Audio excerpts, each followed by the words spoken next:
Blog Talk Radio.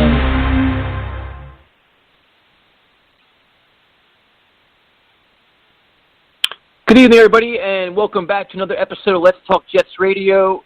This is one of your hosts, Tyson Roush, and we have a Victory Tuesday show, which is kind of rare this season. The Jets finally won a football game, which is good, and it's bad. There's probably more bad than good, but we'll discuss all of that. So let me introduce the man of the people, Long Beach Joe. What's up, man? What's going on, Ty? You know, look, I'll take a W any way that I can get it. So I'm coming in this week, and I'm happy. I'm happy about, you know, how the team did what they need to do, took care of what they need to take care of, and got themselves a win. No matter how pretty or ugly some people may believe it is, I'll take it any day of the week. So listen, I'm the man of the people. I'm here for the people. Let me shamelessly promote our Facebook page. Everyone go on Facebook, search Let's Talk Jets Radio. Like that page. Our content's up there. Go ahead and give it a listen. Message us. We'll message you right back. We love going back and forth with folks about this football team.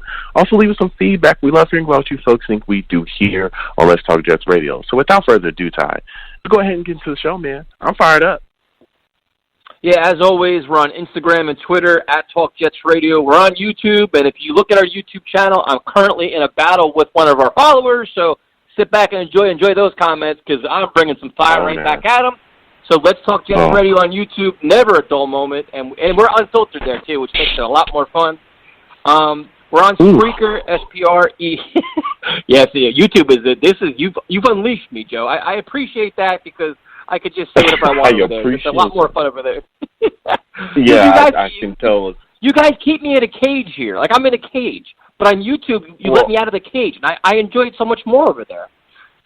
Yeah, well, look, I'm sure you pretty much do because that's just wild. It's the streets, and you just run rampant around there. But, you know, we don't try to cage you, but we definitely try to keep you, you know, a little bit more prim than proper, but for whatever reason, we haven't been able to get over there and, you know, corral what's going on over there with you. So I'm pretty sure you're giving that person the business over there. I want to check that out and see if everything's squared away because you can get pretty crazy, you know.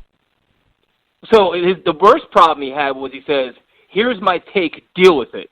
No, I'm not going to deal with it. I'm going to respond back with my take, and we're going to go at it.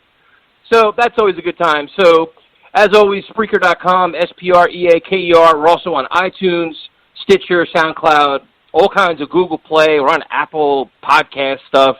A lot of places that we don't even know about, but I know we're there. Podbean, all those other things. So, 929-477-2651.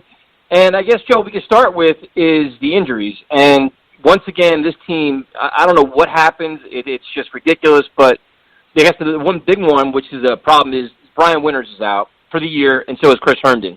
Your thoughts on those two? Yeah, you know, the injury to Winters definitely, you know, is going to impact this offensive line, which, you know, we were all talking about. He wasn't playing very well. Supposedly he's been playing through an injury with his shoulder, you know, for quite some time. So this would be like almost the second time he's been playing with the injury because I think last year he was playing with an abdominal tear as well. Yep. It definitely impacted his play just like it did last year, and we were all going, man, we got to move on from him. I mean, but again, this is going to shuffle the offensive line again. So now you got to find somebody to play right guard to fill in for him. We already know that Lewis is playing left guard, so maybe, you know, they move up Compton and maybe he starts at right guard. Maybe they, you know, I don't know what they're going to do there. So we'll see what happens, but that could definitely, again, impact Sam because we were kind of already struggling with Winters. We've seen throughout the season he wasn't playing very well, and now you're going to fill in somebody else who, you know, is a backup, and we're going to see, you know, how they handle the pressure that's coming up, how they handle the fronts that we're going to see. So, and we're already struggling with miscommunication as well. We saw that throughout many games. So I'm wondering if the guy they bring in, is he really going to be up to speed, or are we going to have to worry about him for the next 3 games? So it's just that's going to be a mess. But Herndon, man, you want to talk about somebody that's really ran into a lost season. It's a complete lost season, from the suspension to, you know, the injury that he had after the suspension that kept him out. And now he comes back. I think he only had like 1 catch in this game. Then he comes back, and now there's another injury. And it's like, man, now he's going to miss some time. So, man, it's just so many questions with this dude because, again, we all saw flashes the first year. We were excited. And it's just kind of been up in the air since. And now we're wondering, hey, is he the tight end of the future? Can we go forward with him? Is he a reliable weapon for Sam? You know, what is this dude? So it's it's a bad situation all around.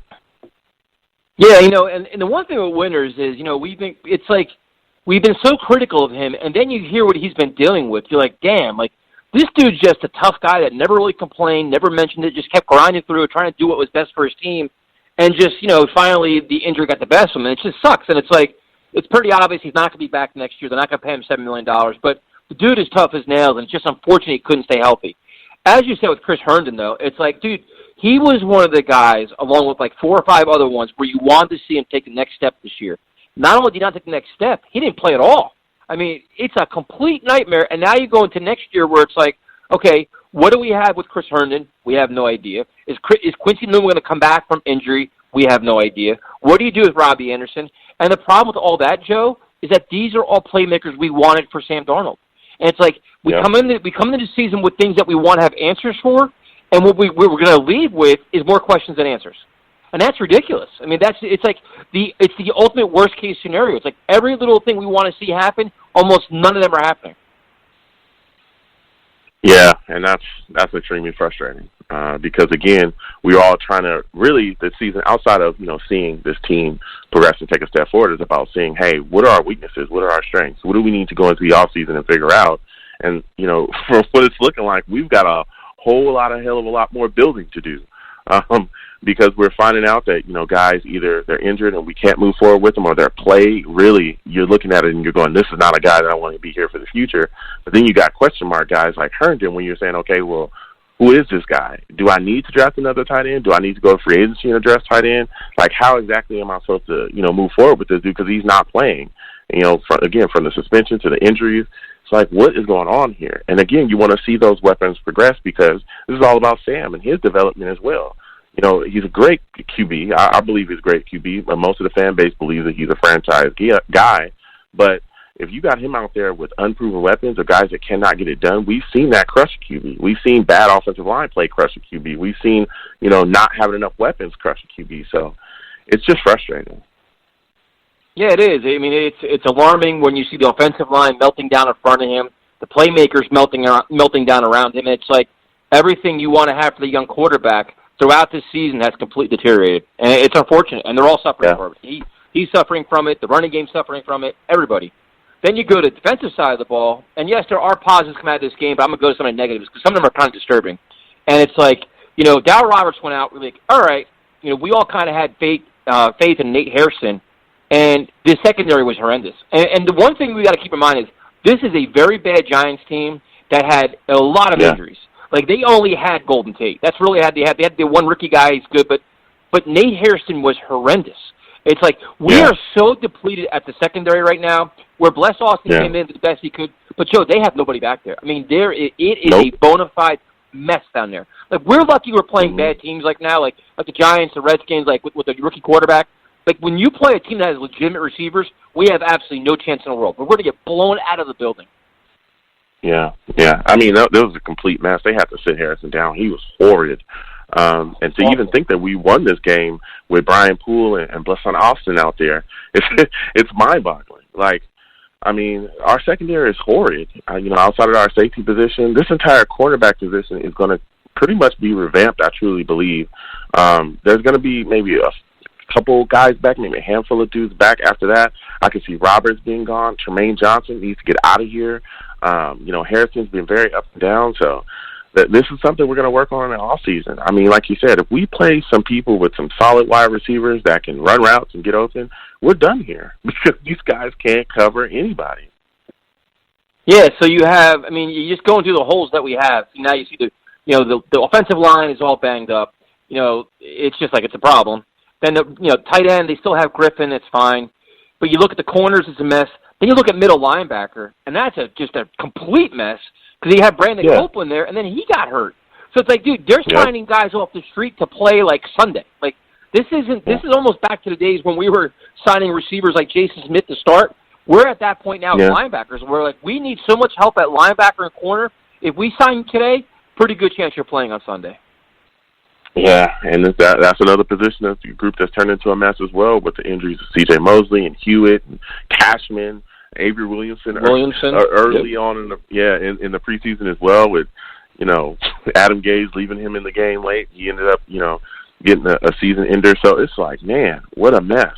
And Copeland going down too, or being injured as well. It's like, what do you do there? Like you said, you signing guys off the street at this point. You know, Burgess is back there. He's the guy that's been out there. You know, he's been running, but we've seen him get exposed from time to time as well, covering tight end. So we're going to see how they handle the situation. But, man, it's a complete mess. But, again, even though all those things happened, we were still able to find a way to win this football game. We had Copeland and James Burgess starting the middle linebacker. I mean, come on. That's pretty bad. But we were able to put it together and get ourselves a W. Yeah, so it's like you look at, there's a lot of holes, a lot of questions. You know, Joe Douglas no doubt has his hands full.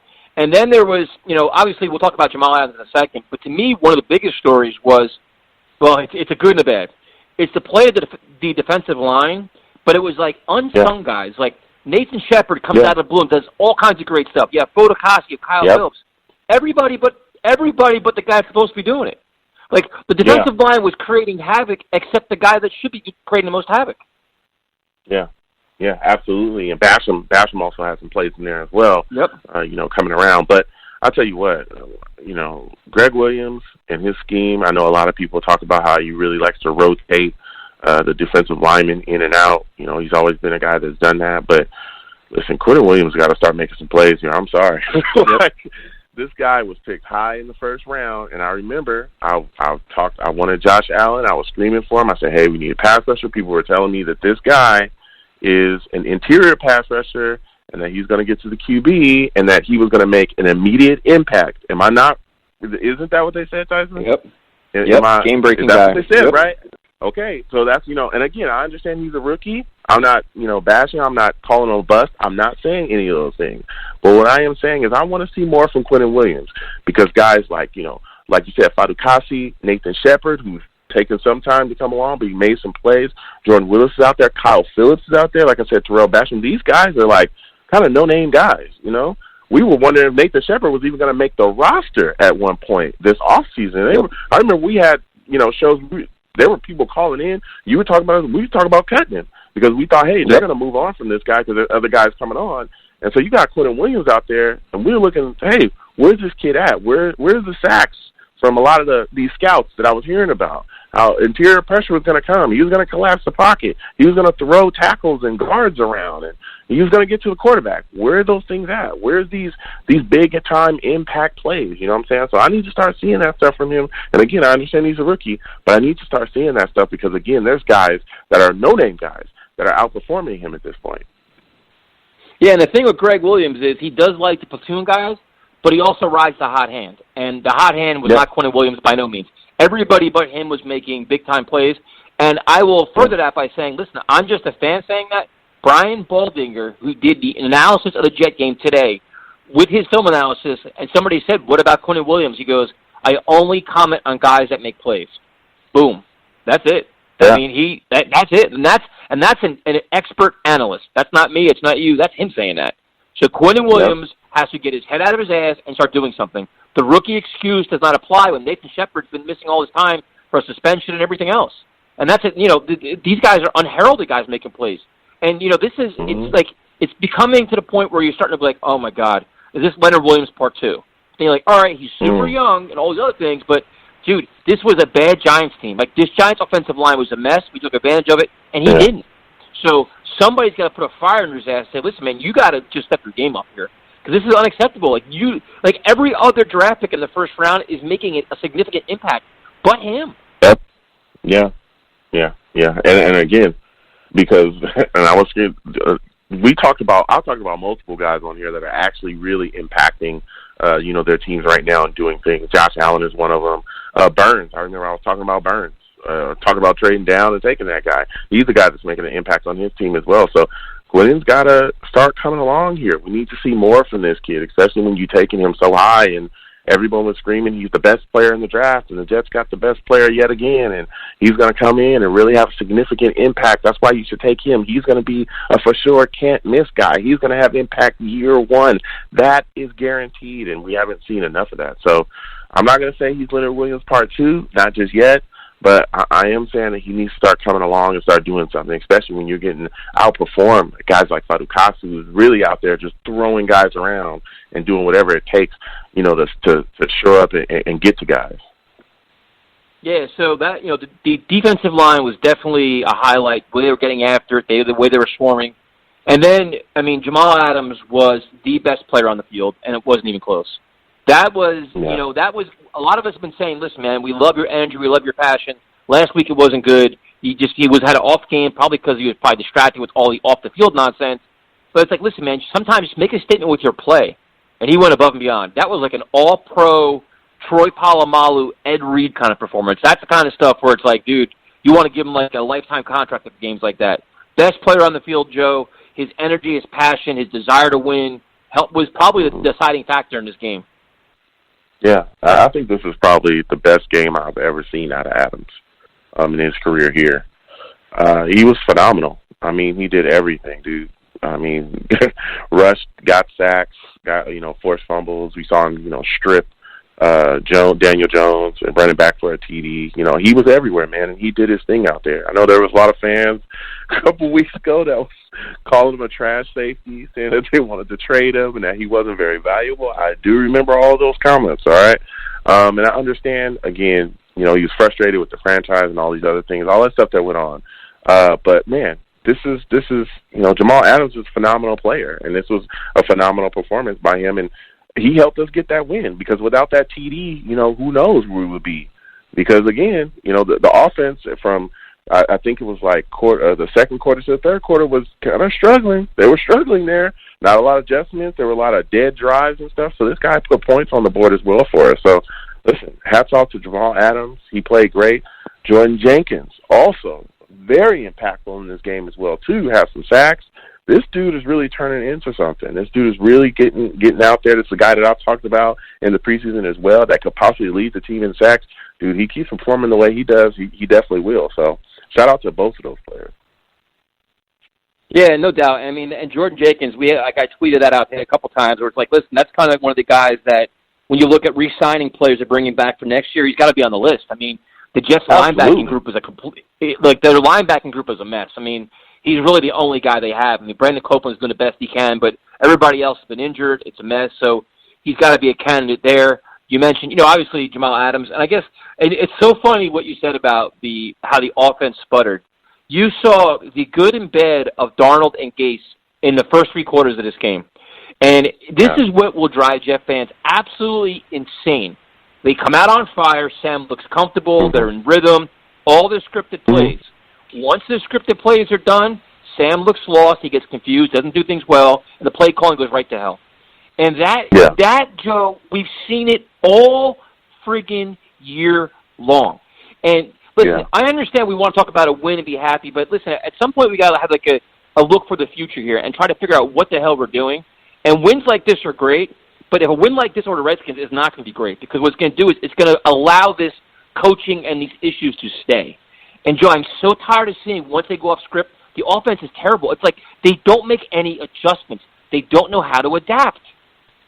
Yeah. And, what's crazy about this, and I remember talking about this when we first hired Adam Gase. This is something I watched. There's even, reports from former Dolphins players that talked about how, things would be working in the game and he would go away from them. And then they would be lost offensively. And I remember there were a couple offensive players as well. I think it was Juwan James, one of his veteran offensive linemen, came out and talked about how, hey, we don't really have an offensive identity. Once things are going on here, things are moving, he just kind of stops and goes away. And one of the things that I watched him do in this game that really infuriated me was we came out quick a lot. We were running that a lot. We came out no huddle. We were moving the football down the field, and it really kept the Giants off balance defensively. They really couldn't handle how we were attacking, and we were moving pretty fast down the field and scoring doing that. And then it got to a certain point where maybe that script, it kind of ran out, and then he just stopped doing it. And it made no sense. Why would you stop doing something that clearly the Giants are struggling to keep up with? Why would you go away from that, especially when you look at the issues that our offensive line has? Why would you not continue to attack the Giants that way if they haven't shown you they stop? Because other teams, again, like the Patriots run that all the time.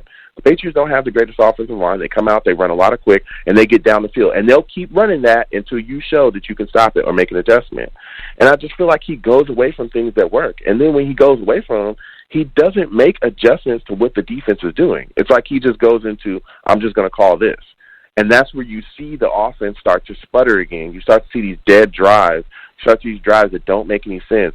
Or even when he puts Sam in bad situations to get, to take hits and stuff like that. So, I don't get it. Like I said, I gave Adam Gase his kudos for getting this W. It's a bad team. I understand it. A lot of fans, what I'm saying. This team, the Giants suck. I get it. They do suck. But a win's a win. I'll take it. But just because you're beating the Giants or the Redskins, that does not mean that you need to be here another season. He needs to be gone after the season. You should have been fired after that Dolphins game. But I'm guessing that the Johnsons are going to keep him at least until after the season. He needs to be gone this offseason because, again, this stuff that we're seeing, it's not going to work against better teams. It's not going to. That's why we're getting blown out. That's why we got beat the way we did against the Patriots both times. Is because when you start facing these other teams that aren't bottom-feeding NFL teams, they already know their coaching staff is on it. They're ready to make those adjustments. They're ready to turn around and attack you. And if you don't have the ammo to fire back, then what are you doing here? So you got to go. Yeah, and the thing is, it was funny because I was sitting there watching the game, and it was like 2nd and 10. I'm like, running play, 2nd and 10, running play, and the guy next to me is like, dude, yep. do you study football? I'm like, no. I'm like, dude, I'm 8 beers in already. I'm like, I just know what they're going to do. Like, I already know what they're going to do. It's like whatever on first down, 2nd and 10, run the ball, 3rd and 8, scramble. It's just like it was the same thing over and over. And it's like, oh my God! I'm like the Jets. They almost tried to lose the game. Like it was like they shot their load. Like we got our 14 points, and now we're going to sit here and blow our lead because we can't make adjustments and we can't adapt to it. Like to a very pedestrian Giant team. It's like they had one guy, they had Golden Tate. On defense, their secondary was a mess. I mean, it was just like this game shouldn't be this difficult. And Joe, you hit the nail on the head. The one thing that Adam Gase or whoever sold us was, hey, listen. He's going to take advantage of mismatches. He's going to do the same thing over and over till you stop it. He does the complete opposite. If a play works, he stops going to it. It's like he's almost like too smart for himself. Like he outthinks himself. Yeah. And then the game breaker for me, we ripped. I mean, I've blown a gasket over the way Herman Edwards handles challenge flags. I used to mock Rex Ryan. We used to mock Todd Bowles. Yeah, we used to mock him. Where he would call timeout and then throw the flag and blow two at the same time and do all these stupid things. The fact that I almost cursed. The fact that this friggin' guy has his offensive coordinator, he doesn't even Adam Gase doesn't even handle his own challenges. These two idiots, they look dumbfounded how to challenge a play. They're like, well, should I do it? I don't know. Should you do it? Should I do it? You do it. You want to throw it? I'll throw it. You want to throw it? I don't know. Dude, it was like Dumb and Dumber. Like, that's the leadership of our team. They didn't know what to challenge. They lost back-to-back challenges. It's like, dude, you gotta be like, how do you watch this and take this team seriously when you see that? Like, dude, they didn't know how to challenge the play, dude. They didn't know what they were doing. Can you imagine this team, well, it's not going to happen because they're not getting a big spot because they suck. Can you imagine if the game was on the line and these two bozos trying to figure something out? They have no idea. Well, what's crazy is we've had a game that's been in the – remember that Browns game where Robbie caught a ball in the back of the end zone, and if he would have challenged that, it would have been a touchdown because Robbie caught it inbounds. He never challenged it. And then the next play, they gave that big bomb to Odell Beckham, and we were completely out of the game after that. So it just shows, look, that's who Adam Gase is. Honestly, that's just who he is. This nonsense about the challenges and he's letting Darrell Loggins handle the challenging. He doesn't know. They don't know, hey, you want to throw it? Well, I'm thinking about it. Like, all that stuff needs to be worked out. But, again, this is the issues you have when you have Adam Gase here because he's not a great head coach. Like heads we challenge, tails we don't. I was waiting for a coin to come out of the pocket. They're going to flip it. Like, all right, let's figure it out this way. We have no idea how to do it. Two idiots. And even the challenges were horrible. Like, dude, that's Adam Gase, dude. Like, that's what I'm saying. This is what you're seeing here. Getting away from things that work, being too cute offensively, overthinking things. These are again, this is all stuff that he was doing with the Dolphins as well. The same exact stuff This nonsense with the challenges, it's the same stuff. This is Adam Gase. This is who he is. And again, this should be a reason, again, that he should be gone in the off season. None of these victories should save him whatsoever. He should be gone in the off season, point blank, period. Well, and here's the problem. These victories are going to save his job, and it's becoming blatantly obvious. Like, what Jet fans have to hope for is they lose to a team like the Redskins, or they have to lose to the Bengals. They got it, because what's happening is you already see it this week on social media. Yesterday and today, all the fire, all the anger is gone. Everybody's complacent. Nobody's pissed off anymore. The ultimate deodorant was beating the Giants, and now everybody's fine. They beat the Redskins. Everything's going to be fine. Joe, you could see it. You could already see it. If they win the games, they beat the Redskins, Bengals, and Dolphins, he'd come back next year. I guarantee he's coming back. And everybody, listen, man, we only had 7 games left. We won 3 of them. Dude, we are so screwed. Here's the deal, is that, he's already lost to a really bad team, and that was the Dolphins. And, that game, that was pretty bad. That was extremely bad when you watch that game. And this was after we got, I think shellacked by the Jags. So, look, I feel like we're in the same situation we were with Todd Bowles in year 2, where we were like, this dude is horrible. Like, I came on and I said, listen, we need to get rid of this guy. And I brought tons of reasons why, and he won some games that year where people were like, just give him another chance. He doesn't have enough and blah, blah, blah. And look where it got us, because it was bad coaching from that until, we fired him. You're already seeing things out of Adam Gase that are red flags, major red flags, whether it be his handling of the roster, whether it be his awful play calling, whether it be, his handling of Sam, whatever, just all of it, just everything that's encompassing. You can clearly see he's not the guy. He's not the guy. He just got beat by a team that is going into a full-blown rebuild, that is trading off players, getting rid of them, and they literally are tanking. That franchise is trying to tank, and he just got beat by them, and he knows them better than anyone else because he just got done coaching there. We hired him, 2 weeks after he got fired? And we just got beat by them, and Ryan Fitzpatrick. He could barely scheme up to beat that defense. So you need to look at those situations. You need to look at these red flags, and you need to count them and say, hey, there's too many red flags here. We need to move on from this guy before he puts Sam in a position to where, there's something going on with Sam, but we can't fix it because Adam Gase has done, the damage. The damage is already done, and it's too much. We need to move on from Gase. None of these games should save him, period, down the stretch. We should have learned this from dealing with Todd Bowles, because I feel like, again, that we're in the same situation. Yeah, and the thing is, we haven't learned anything, because if we did learn from the Todd Bowles fiasco, Adam Gase would have been fired after the Dolphins game. But the Jets now, and I have no faith in this organization. I have no faith in ownership. They keep winning against bad teams. They win 3 more games. If they end up 5-11 this year, he's coming back without any regard to what next year is going to be, and it's going to be a complete fiasco. You can already see it. And it's so funny because I posted that. I said, listen, we could all enjoy the Giant victory. We hate losing. We want to see Sam play better, and that's cool. But now it's like you got to start evaluating the long-term success of this team. Beating the Redskins, in all honesty, is probably a bad thing, because all that's going to do is say, hey, you know what, Gase ain't so bad.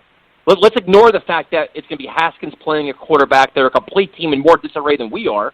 Or if you beat if we beat the Bengals, who are even worse than we are, you got to get it's like a blowout loss to the Ravens isn't going to mean anything, because the Ravens are one of the best teams in football. You lose to the Raiders, they're a playoff contending team. That's not going to matter. That's the problem. I think this organizational standards are so low, Joe. Our bar is set so low that beating these bad teams are going to make Chris Johnson happy. I honestly believe that. Oh my goodness, dude! I truly believe that. Dude, we are. Why did we keep Todd Bowles so long? Because we got all these meaningless victories towards the end of the season that made everybody all warm and fuzzy. Oh, we won. We're so great. But wait, you beat a 2-7 team. You know what I mean? Let's look at what we're beating. Nope, we're not going to do that. I guarantee you, Joe. Me personally, and I will say it now, I will be that bad fan. I'm going to be the bad fan. I'm rooting for a loss to the Redskins because I want Adam Gase fired that bad. Because I do. I want Adam Gase fired that bad. And when they win that game, and everybody's still quiet, it's going to, watch, dude. I'm telling you, watch what happens. This is so predictable. We've seen this before. We've seen it before. Todd Bowles should have been fired weeks in advance. He should have been fired. He should have been fired, a year ahead? They kept him too long. Exactly. They're going to keep Adam Gase too long, and it's going to hurt Sam Darnold and everybody else. Book it.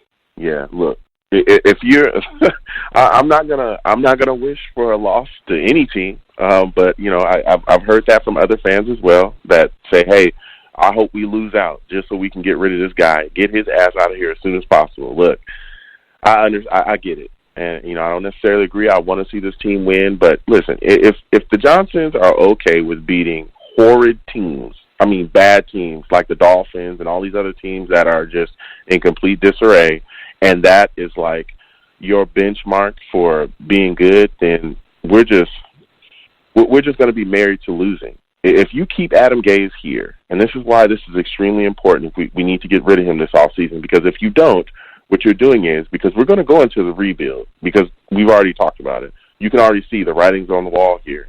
They're going to have to rebuild the corner spot. You're going to have to rebuild the offensive line spot. Probably going to revamp these wide receivers. That we traded off guys already. Then that means that this guy, Adam Gase, is going to be in charge of your rebuild, which means you're going to build the team in his image. Have you not seen what happens when you give Adam Gase stuff? He breaks it. You give him toys, he breaks them. He doesn't understand how to manage things here. He's not a good head coach. He's not a good offensive coordinator. We've seen that throughout these weeks. Even the Gase guys that he brings in, listen, even the Gase guys that he's brought in, as these guys have been underwhelming. Josh Bellamy's of the world, the Berrios' guys. I mean, we're scripting up plays for Demaryius Thomas like he's in his prime or something. Like this, it's full-blown craziness. And we've seen this offensive scheme get completely shredded against teams that are competent. Now, you can go around beating these awful teams, or not beating them like you did the Dolphins when you got your boots smoked.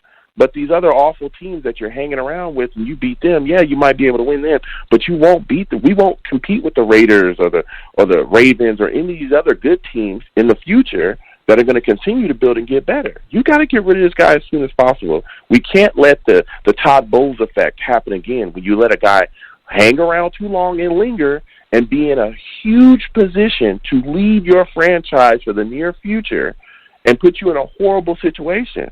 Look what we've done here. This is the reason why we're at where we're at right now. Because, hey, we went into this rebuild picture and we had the wrong guys in charge of it. And I think we need to learn from that. We just came from that position. Don't do it again. Don't do it again, because this is one of the most pivotal off seasons probably of our franchise, because you're going to have Sam Darnold going into his third year.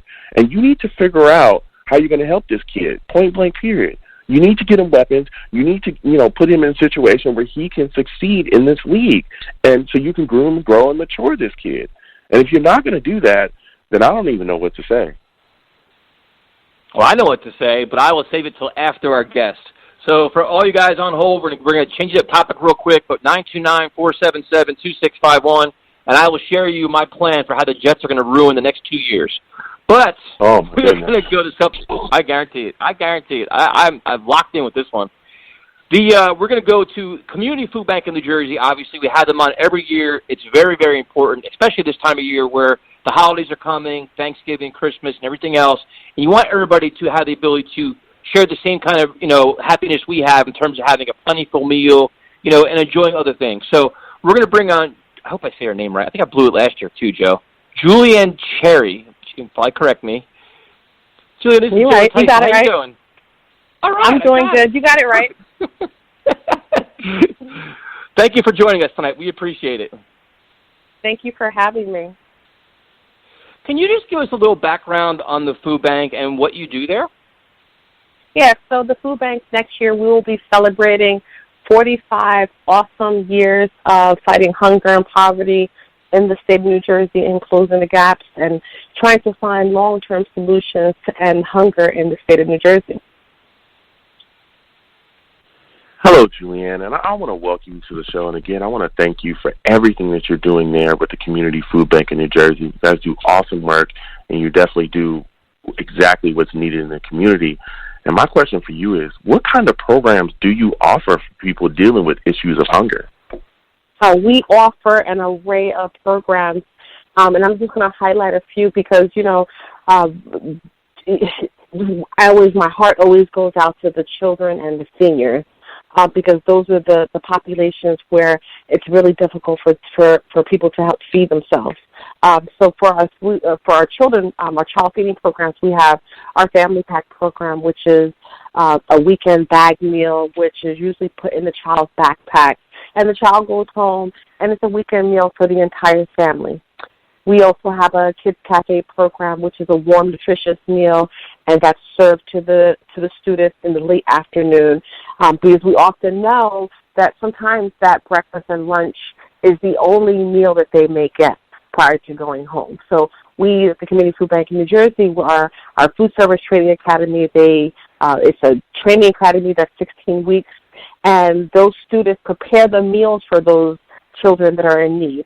And then we have our last child feeding program, which is our summer feeding program, which, during the summer months, during the school year, our students have access to breakfast and lunch, and then maybe a snack. But during the summer months, oftentimes breakfast and lunch is missed for many of those students that are not in school. So we have our summer feeding programs, which are strategically placed throughout our community, and we provide breakfast and lunch during the summer months when school is out of session.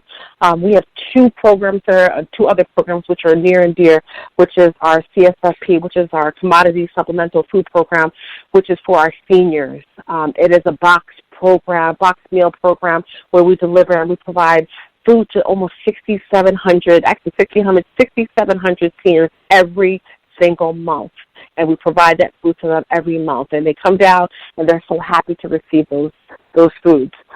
We have our period initiative, which sounds a little uncomfortable for men, but it is exactly what it is. It is our feminine hygiene program, where 1 in 4 women don't have access to feminine hygiene programs products. And 30% of those women, actually menstruating individuals, because I want to make sure I'm politically correct, 1 in 4 menstruating individuals don't have access to hygiene products. So the Community Food Bank in New Jersey, we're helping to close that gap, because we want to make sure that our menstruating individuals are productive citizens in our society. And then we have our diaper bank program, where 1 in 3 children don't have access to actual diapers. And, of course, what we normally do is feeding people 365 days a year, which is our food program, the biggest program in what we do. And we feed and we provide food directly to our network partners, and they're the arms of our organization that feed our neighbors in need. And Julienne, you just gave us a lot of information right there. And the one thing, what would you say to people that think that the food bank only serves the homeless people? There's so many different groups of people that you deal with. Could you share more information on that? Absolutely. I started working at the food bank almost 9 years ago, and the face of hunger is forever changing. The face of hunger could be what you look like, what I look like, what a hungry child may look like that does not have access to food, a person that just lost their full-time employment and now they need to stand on the pantry line. I've seen that face of hunger, and it shocked me when I first started working at the food bank. We had people that were dressed in suits, well-dressed, and you're like, okay, well, is that the face of hunger? Well, absolutely. The face of hunger means that, you don't want your family to go without food, because they're going to go to that food pantry before they go home so that they have a meal for their family. So the face of hunger is forever changing. In New Jersey, there's nearly 900,000 food insecure persons, meaning they don't know when they're going to have access to their next meal. So that phase is forever changing. Julienne, can you explain to us what kind of events the food bank has coming up? Yes. So this is a holiday month. And during the holiday months, we're always focusing on fighting hunger and poverty. So we're always doing emergency feeding to our food pantries, food kitchens, and shelters, and all of our feeding programs. But this month, we're focusing on doing our turkey and holiday distribution. That's one aspect of what we're doing. And we're going out to our community partners. So instead of our partner agencies coming to us, we're going strategically within our 8 counties, and we are doing drops of food where our agencies are coming to us. We're bringing a tractor trailer of turkeys and roasters and holiday fixings, and our agencies are coming to and picking up from that strategic location, and then they're going back to their site to go feed our neighbors in need. So we want to take that burden off of them, and we're helping them, and then we're giving them a nice smile, and we're bringing the food closer to our network partners. And what would be the best way for our listeners to get involved with the food bank? Well, I always tell people 3 things. I want you to, 1, come down to the food bank and volunteer. Time is what we always ask. I think hunger is very, very, very solvable if all sectors of society are acting and helping. Advocate. Tell somebody about 1 and 10 people that are food insecure, that don't have access to their next meal. Tell them how much if they are able to donate. Donate, advocate, and volunteer. At the food bank, every dollar is stretched, and every day we're trying to fight hunger and poverty.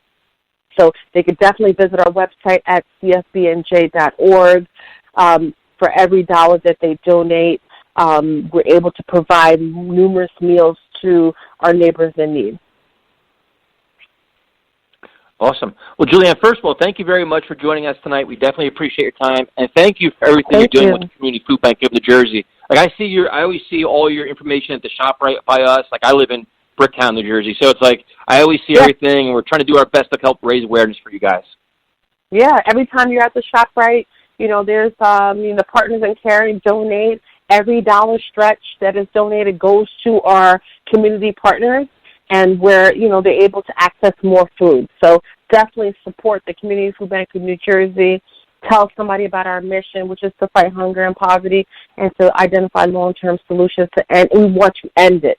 Hunger is solvable in New Jersey. Absolutely. Thank you so much for your time tonight. We appreciate it.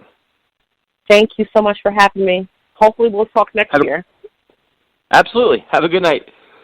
Joe, and that's the one thing, it's we talk about this, and obviously the Jets are it's a hobby. It's something we could all kind of escape from our anger, which they actually give us more anger, but this is 10 times more important because, especially during the holiday season or right now in New Jersey, it was friggin' 32 degrees today, and it's people are starting getting cold. There's a lot of people that work 2 jobs, 3 jobs, and they can't put, food on the table for their kids and for their families, and it kind of gets more highlighted, especially during these months where, there's a lot more going on and the holidays and everything else. So this is really important, man. And like I said, the shop right by us does a phenomenal job of just, collecting money and collecting food and donating stuff. And it's really, really cool to see, but it's really important for people to do. Yeah, absolutely it is. And I want to thank Ms. Cherry for coming on. You really highlighted a lot of stuff there, but just everything that they do with the community that she talked about as well, the impact of hunger on the children. They have programs for those children as well, giving them bag lunches to take home, giving them food to take home as well. The other stuff that they do, Pampers to babies as well. A lot of babies don't have access to Pampers, so they're involved in a lot of different things, but especially specifically within hunger. Like you said, it's freezing out there. There's a lot of people, and it's not just about the homeless either. There's a lot of working poor that are struggling, that are out there busting their butts, and they just can't make enough to put food on the table. And that's where, the Community Food Bank comes in and helps them out. So everyone, please get involved. CFBNJ.org. Get over there. Volunteer your time if you can. You can also donate too. Help someone, get their next meal. Yeah, I mean, it's super important. This is one that's you see it in a lot of different neighborhoods, a lot of different, like you said, all different tax brackets. It's not just one that we always kind of assume. So what we'll do is we'll go back to the phone lines. They're pretty busy, 929-477-2651. Again, we're on Instagram and Twitter, @TalkJetsRadio, our YouTube channel where we come back with our own hot takes. Let's Talk Jets Radio there. Joe's got everything covered on Facebook. And like I said, we're on all different kinds of networks. We're on Podbean and all these Apple Podcasts and all these other things. So if you find us there, subscribe, leave us feedback, spread the word. We definitely appreciate it. And I guess, Joe, before we go to callers, I will continue my hot take of saying, listen, if you're a Jets fan, at some point you got to hope they lose to a bad team here, because if I guarantee you, can you imagine? Dude, our Twitter account is very, very active. It's busy every day. We didn't have the last 2 days, no hostility, no anger, some questions about Quinnen Williams, but it was all positivity, dude. If they beat the Redskins, batten down the hatches, dude, because it's going to be smooth sailing, man. Everybody's going to be all happy-go-lucky, and Adam Gase can be putting his feet on his desk and blowing more challenges and just sitting there and making more bad play calls, and you'll be back next year doing the same thing. I don't necessarily think that there's a big segment of this fan base that still wants him gone. You know, we talk about all the things we do, our YouTube videos, and all that. Listen, I saw the comments in my YouTube videos, and there was a lot of people saying, "Hey, it was a great move, and Sam looked good, and Adams looked good, but fire Adam Gase." Like a lot of the comments ended with, everything was fire Adam Gase, consistently. So I don't think that people are just going to give Gase a pass. I still think that there's a huge segment of the fan base that wants him gone, no matter what happens, because they've seen they've seen the red flags as well. They've seen the writing on the wall, and they know, hey, this is not the guy you want to lead your franchise. So, look, I understand what you're saying. I will never necessarily pull for losses. But I'll tell you what, if the Johnsons don't see what's going on here, and if they're not willing to get rid of this guy in the offseason so that they can move on and find a better head coach, then, the Johnsons are just as clueless as we all believe that they are.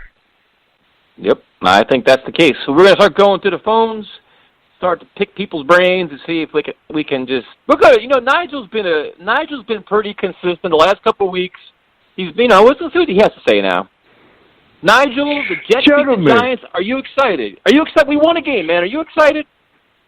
Hold on, first thing. Remember when you screamed at me last week and you made me make a prediction? You remember that? You did that. And that's what the reason why I never scream at you, man. You forced me.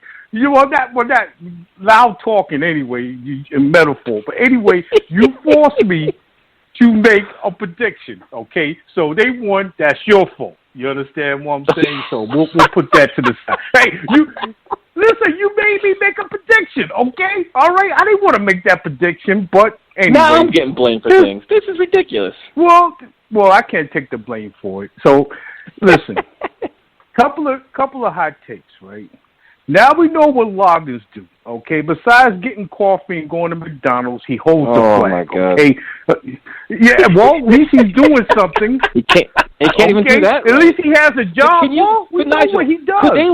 Could they look any dumber? It was Dumb and Dumber staring at the screen, be like, which way do we go? Which way do we go? They had no idea what to do. No. They were lost. But no, they was trying to lose. No, they was trying to lose that part of the game. I'm just staring at them. Trying to lose timeouts. I'm rooting for them. Yeah, no, I'm rooting for them to lose.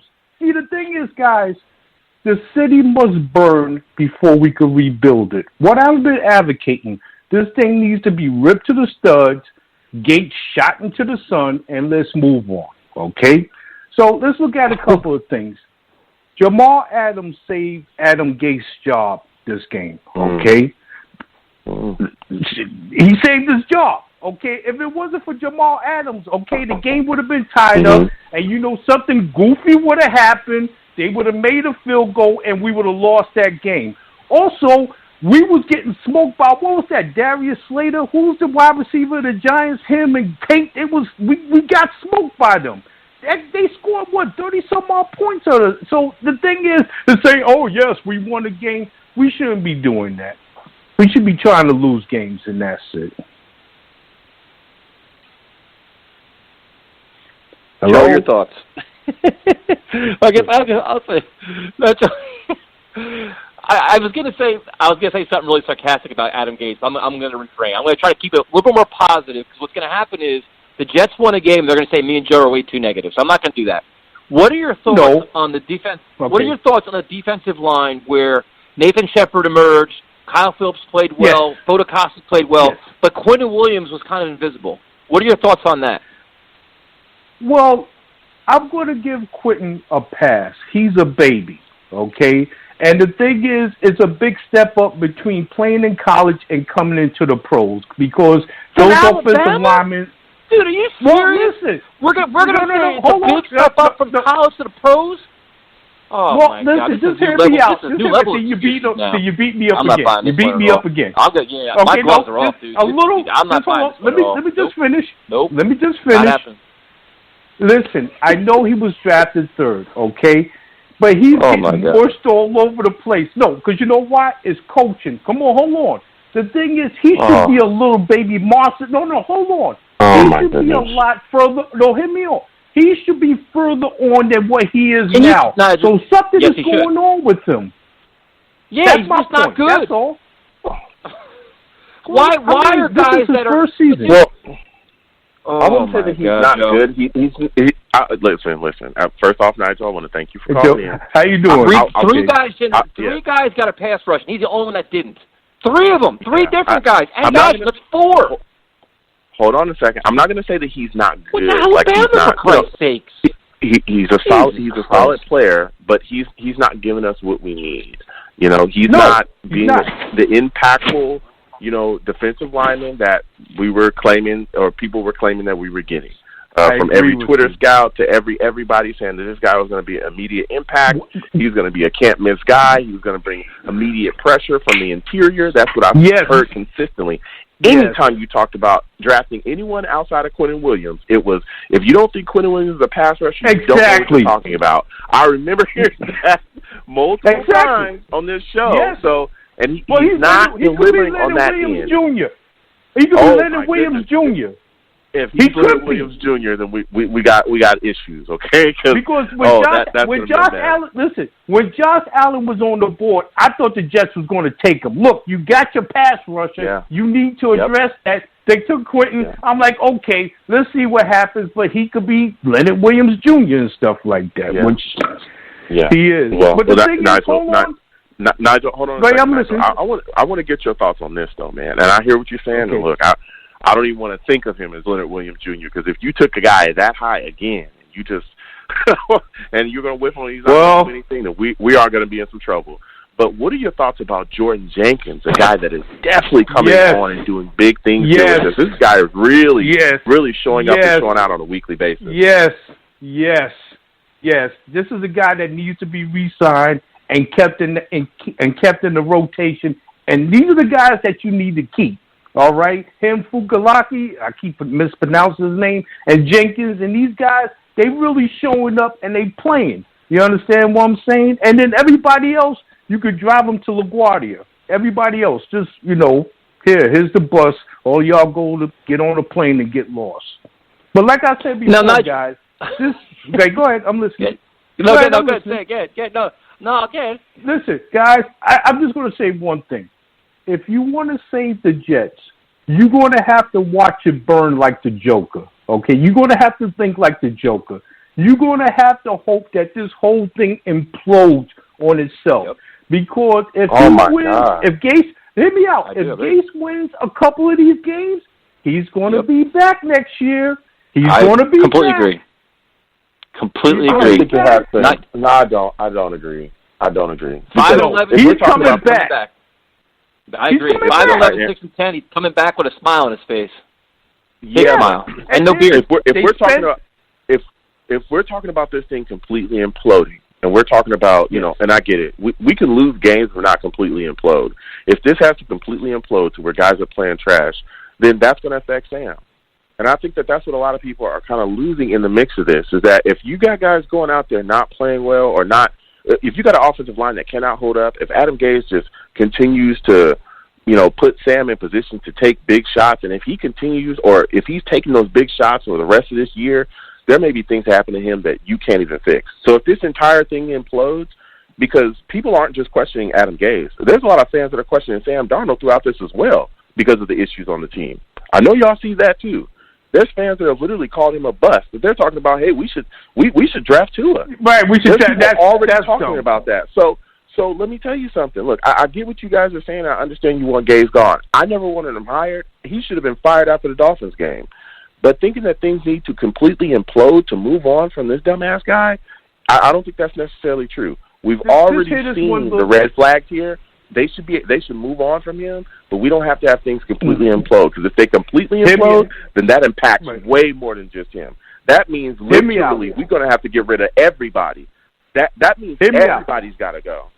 Go ahead. Hear me out. I was a big Gase homer a couple of weeks ago, and I always tell everyone that.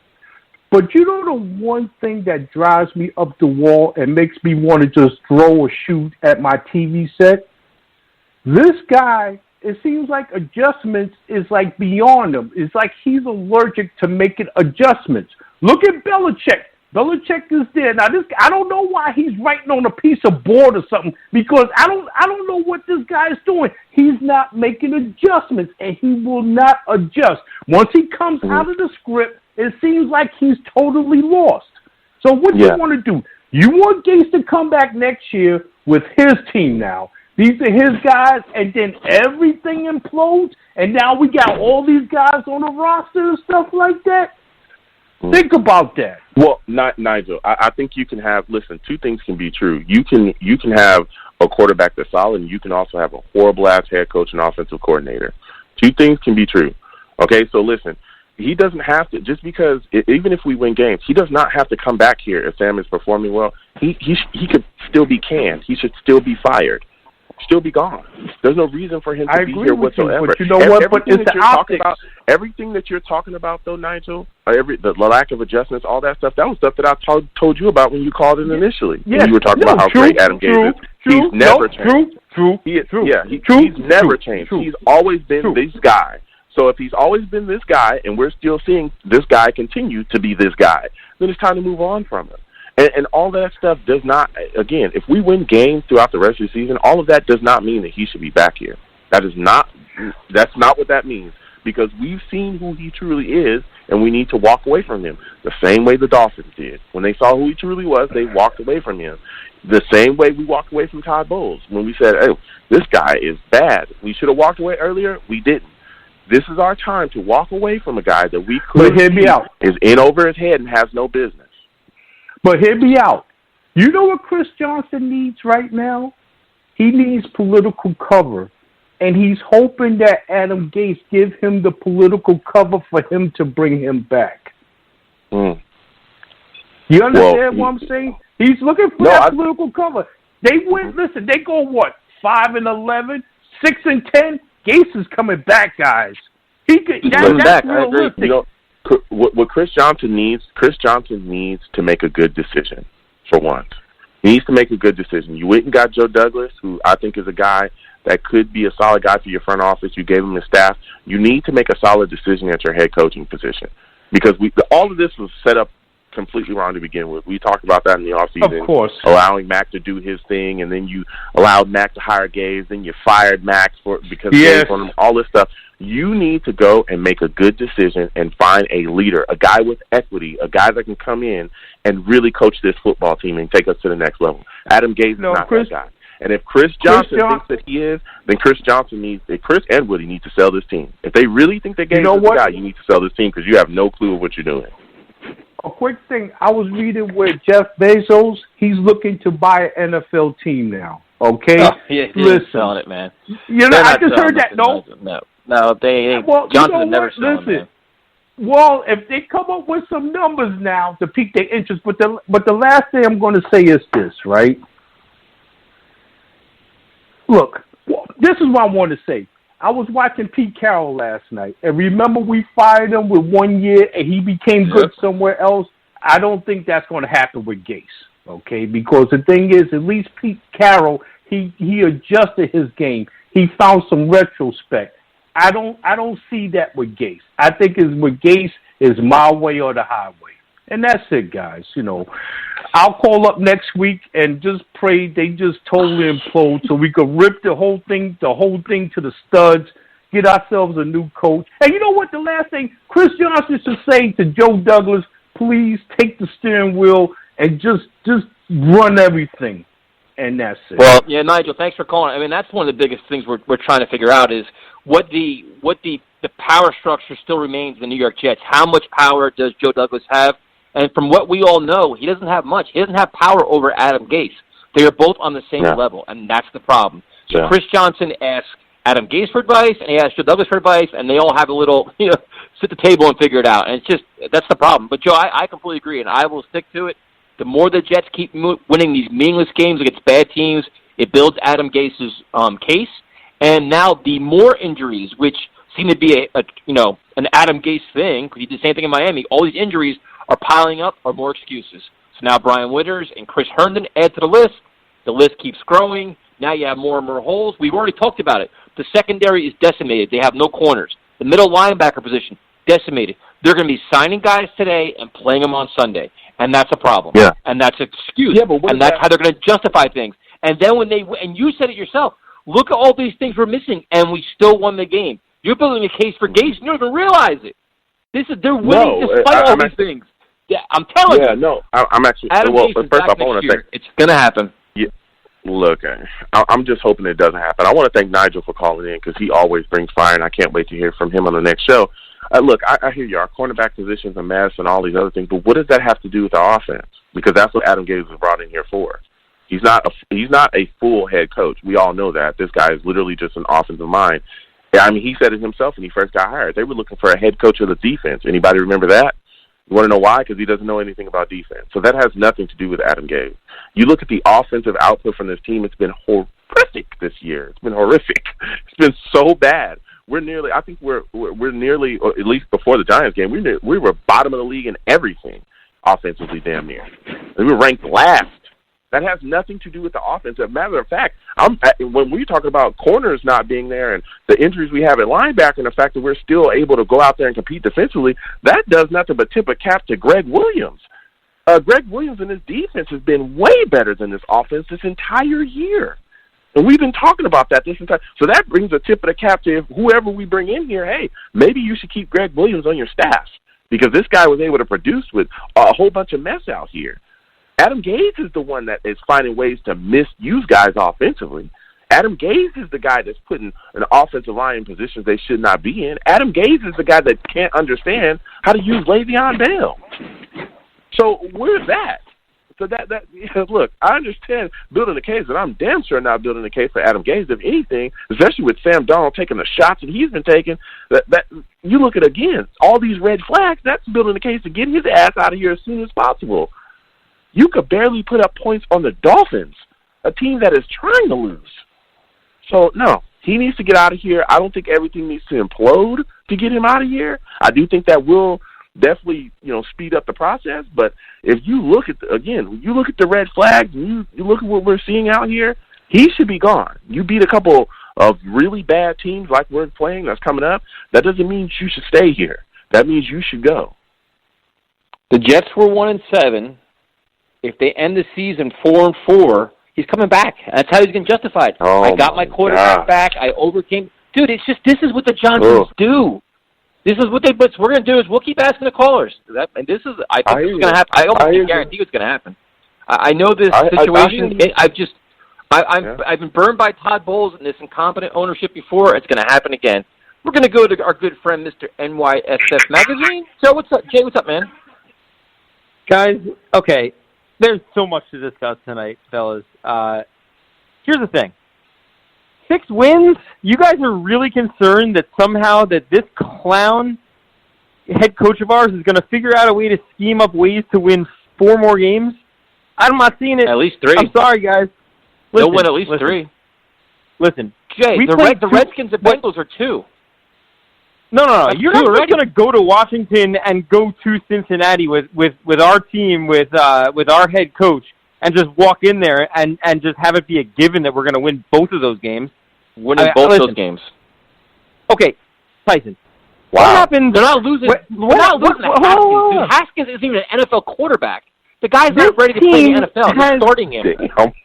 This team has never shown the ability to come back big after a win, ever. When have you ever seen it? Dude, they open up in Detroit on Monday Night Football. They kick the crap out of the Lions. What happened next week? They come home and get beat by the Dolphins. Terrible. This year, dude, we go out and we win against Dallas. And then they everybody's all happy and confident. We're going into this Patriots game. We get our butts kicked and it's not even competitive. Dude, let's see what happens this week before we start talking about even winning 6 games, man. That's 4 more wins. So you're just assuming that even though we got swept by Cleveland and Buffalo and Miami and Jacksonville, 4 games swept, didn't even win any of them, that we're somehow, now you put those other 4 teams on the schedule, Cincy, Washington, Miami again, and who, Buffalo again?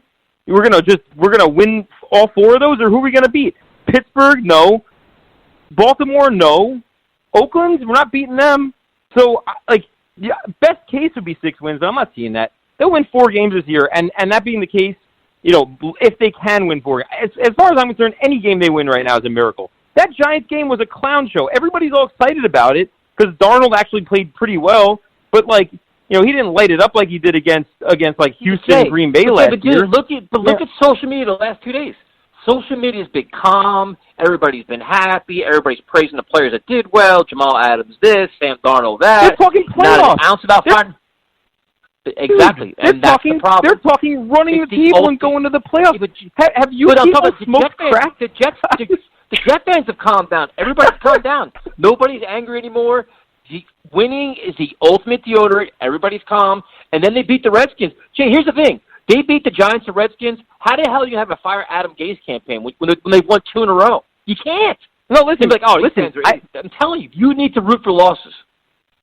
I calmed it down this week. Because I'm not going to crap on the team after they went out and they beat the Giants. They went out and they did their job. So you know what? Here's the thing. Okay? And this is what I want to I want to make this really clear, even though I'm 99.99% sure it's not the case. I'm hoping that there's the 0.01% that somehow Adam Gase makes a run with this team and they do go 9-7 like Sam Darnold's talking about. You know what? That would be hilarious to me if that happened. But it's not going to happen. I mean, it's not going to happen. So they can talk about it all they want. People can talk about playoffs, but it's just not going to happen. So let's be realistic about what we have here.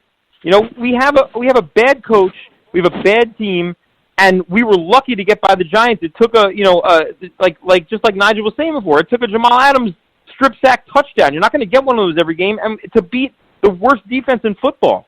I mean, the Giants are terrible. They're putrid. So, we won. Congratulations. We got a little, we got out to a 14-point lead, shut it down for 2.5 quarters, couldn't move the ball against a terrible defense, and then picked it back up, late and whatever. But, dude, that wasn't a good game. I mean, I couldn't get excited about it. It was fine. It was Jamal Adams being a superstar and Sam Darnold playing better, and a lot of coaching gaffes, a lot of nonsense, and they couldn't move the ball 10 yards in 2 quarters.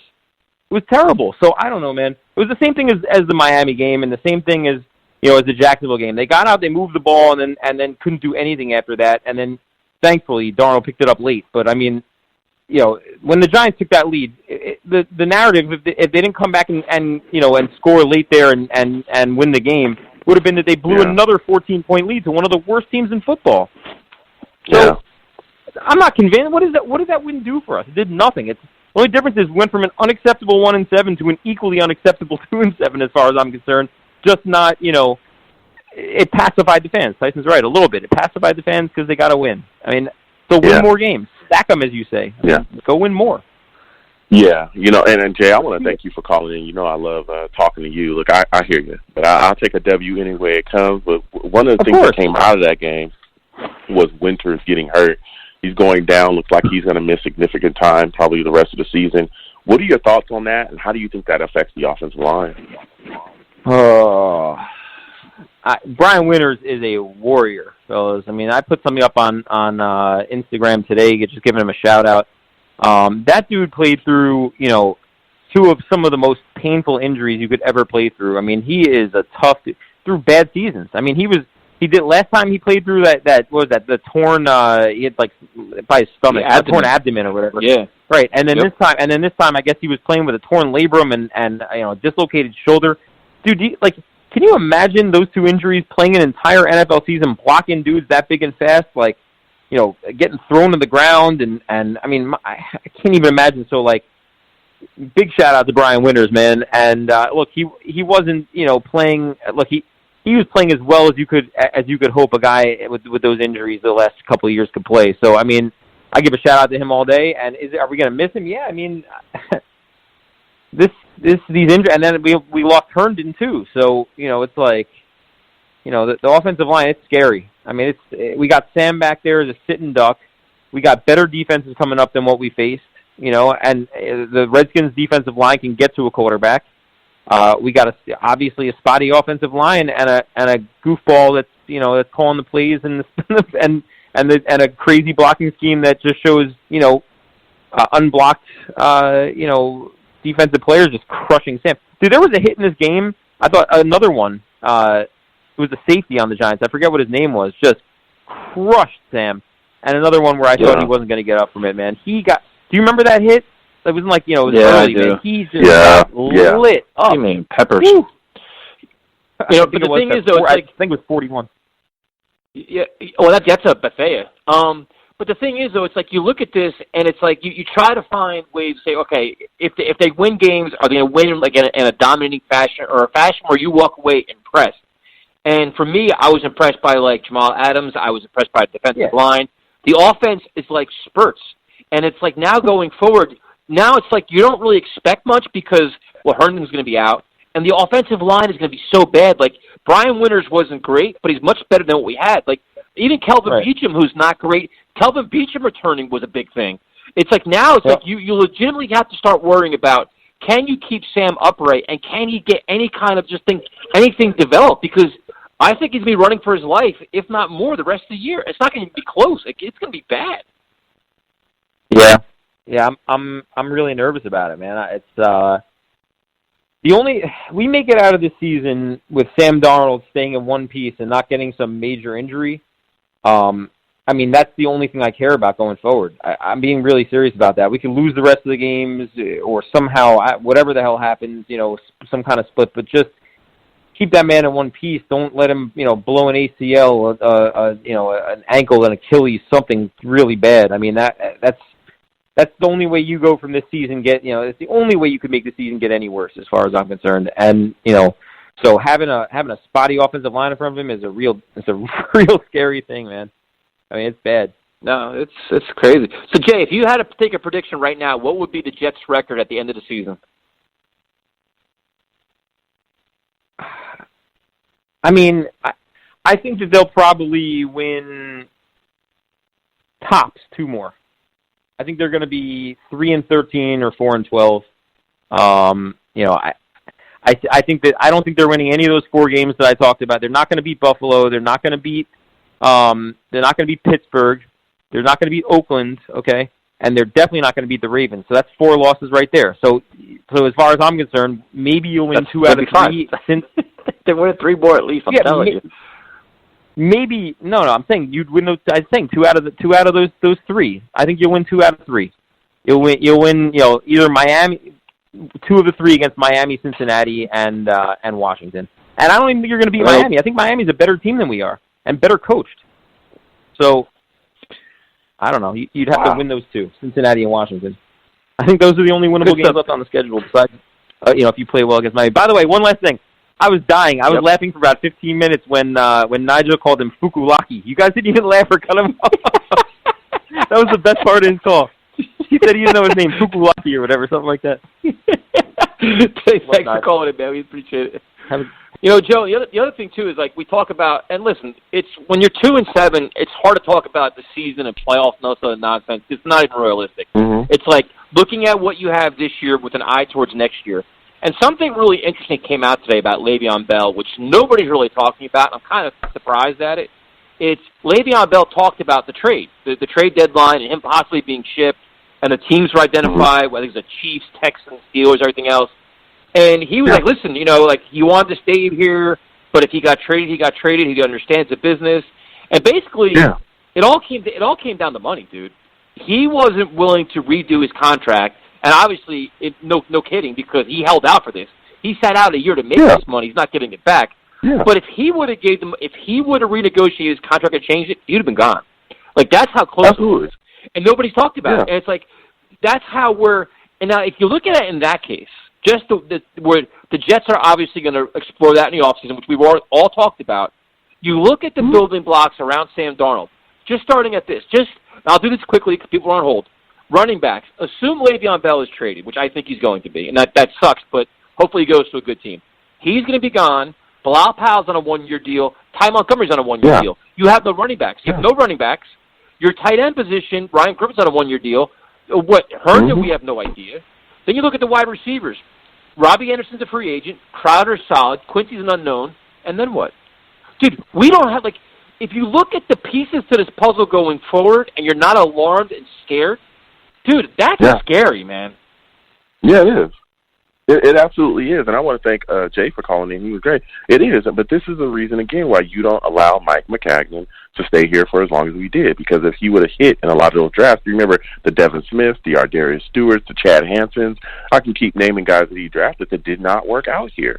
This is what you see. And when you use free agency, and I've told our producer this multiple times, you use free agency to shore up spots here, that this is what you're going to have, especially when you hire a guy like Adam Gase, who doesn't understand how to change his system to fit guys that are here. He's just going to force fit his system. So if he doesn't see a need for Le'Veon Bell, if he doesn't feel like Le'Veon Bell fits his system, which blows my mind because Le'Veon Bell is literally one of the best backs in the league, but he doesn't fit my system, I'm not going to change things up. I'm not going to try to use things from other offensive systems where he's been successful in. I'm not going to do any of those things. I'm just going to get rid of him. That's what we're doing here. For us, a team that has literally been looking for elite offensive weapons for how long now? Since when have we had a Le'Veon Bell? When have we had an elite guy like that on our team? Years. We've been, outside of just looking for a franchise quarterback, we've been looking for elite offensive talent for years. We finally get a guy. And mind you, Le'Veon is a Jets fan. Like, he wants to be here. If he did not want to be here, he could have been like, yeah, I'll give some money back. He wants to be here. You know what I'm saying? He's a guy that's constantly positive, the leadership, all the things that he's showing in the media. Here's a guy that wants to be here, and we're trying to get rid of him as fast as possible, and we're probably going to get rid of him in the offseason. How is that helping Sam? It's not. I'm telling you, these are all reasons why Gase should be fired. That's what I'm telling you. If the Giants have any kind of clue, they'll get rid of Adam Gase as soon as possible. Because all those teams you named, Tyson, the Chiefs, the Texans, those are teams with competent head coaches that understand that, hey, this guy could really benefit my offense and really benefit my QB. Adam Gase only gets so much blame for this. Who do you think's coordinating trade? That's Joe Douglas doing this. Yeah, part of it is, but again, how much power does Adam Gase have? We've seen Adam Gase be able to go and get a GM fired. So if he's walking into Chris's office and saying, hey, look, if we're going to trade some people, Le'Veon should be at the top of that list, do you think that Chris Johnson is not going to listen to him? He absolutely is. He absolutely is. So Joe Douglas may just not have the power to be like, hey, whoa, wait a second, we're not getting rid of Le'Veon Bell. He's one of the pieces that can help us. We got to rebuild this offensive line. Guess what? Le'Veon can block. You just got to use Le'Veon more. So, to me, in my personal opinion, I will put this a little bit more on Gase because I think Gase is going into that office of Christopher Johnson and saying, hey, if we're going to trade somebody, it needs to be Le'Veon Bell. We need to look on to move on from him. Okay, we will go back to the phones. We will go to the man who, Joe, here at Let's Talk Jets Radio, we are very generous at times. We've given out free T-shirts. We've given out free posters. We do giveaways. Yeah. We've given away bobbleheads. We've done a lot of really cool things. We try to do whatever we can to give back, and we will do more of those things going forward. So our good friend Steve, he won a trivia contest. He answered some questions right. I mean, I gave him some softballs where he couldn't get them wrong. But we gave him some questions. He answered them right. And he won a poster, a Jamal Adams poster, great poster, very, very nice poster. My man puts it on the wall, and Joe, I swear he must have used 5 rolls of tape. I've never seen so much freaking tape on a poster, dude. It's like we have to get classes now how to hang the poster. You got to see how much tape is on it, dude. It's like we have recycling. We are about the community here. We're about the environment. He used so much tape. I'm worried about the wall. Listen, man. Listen, you always trying to get on Steve. I haven't seen it, but I'm pretty sure Steve is a guy that wants to make sure everything is secure. Do a tape He wants to make sure. Listen, he wants to make sure everything is secure. Okay, that's all. Don't get on this man. It's his wall. However he wants to use that tape, however he wants to make sure that poster is displayed, let him do his thing. You know what I'm saying? You're always trying to bully Steve, always trying to push him around. It was probably more tape than there was poster. I think it was almost like it was like a second sheet. It was a lot, man. I was worried about it. All he was trying to do was secure that poster, man. You need to get off this guy, man. You're always riding this guy. You're always bringing him down. You know what Steve is? He's the equivalent Steve. He's like our Dowell Loggins. He's like our offensive coordinator. Oh, Steve. My goodness. All you got to do is you got to give Steve a challenge flag. Our next gift is Steve the challenge flag. That's crazy. That is absolutely crazy. I don't think, this is crazy. You would call him Darryl Loggins. That's absolutely ridiculous. I think I said the guy's name. No, Loggins. I think that Steve. Listen, I think that Steve is our Greg Williams, man. Here's a guy that's doing so much more with so much less. You don't He's give our Nate him Hairston. any time. Oh my goodness! You're always blasting this guy. You're always just giving him issues. Quinnen Williams. He's just doing so much more with less. He's not Quinnen Williams. Come on, man. Williams. Come He's on, a highly man. talented prospect that's not producing. He's Quinnen Williams. Dude, he's our Jordan Jenkins, man. He's a guy that was drafted late and come on and really done his thing, man. He's our Jordan Jenkins. So, shout out to Steve. I can't wait to talk to him. I know who Steve is. Steve's our kicker. Some days he's good, and some days he's really bad. Oh, my God. Come on, man. Come on, man. Really? Steve is our Jordan Jenkins, man. That dude, he's giving a lot of great takes. Don't jinx Jordan Jenkins, man. He's one of the guys I like. Don't jinx him. All right, Steve, come on. How you doing, Steve? Hello. Before I begin talking, I wasn't surprised that I was going to be made fun of already. So first off, I want to say, thank you to Talk Jets Radio. Thank you to Tyson and to you, Joe. And, thanks to Primetime for the Jamal Adams poster. The Jamal Adams poster brought luck because of the fact that Jamal Adams had a big game on Sunday against the Giants. Probably one of the best games of his NFL career. I mean, it was only win number 2, but it always feels great, to beat the other side of New York and the Giants. It was a good win. I mean, there were some mistakes, that happened in the game. I mean, the Giants are not a good team like we are. But, I mean, the same thing, thing that does kind of worry me, if the Jets do start at least winning like 3 to 4 more games, then Adam Gase is going to probably keep his job. And I'm one of those guys who doesn't want Adam Gase to be here anymore for after when the season's over. So, I mean, a win is a win. I'll take it, as Joe said. So, guys, go ahead. So, a win is a win. How would you feel if they won 2 in a row? 2 in a row? I mean, I would be all right with it. I mean, depending on, how we win it. I mean, next game is against Washington. Next game is against Washington. I mean, Washington is a bad team. I mean, we're going to go over more of that game, more of the Redskins on Friday.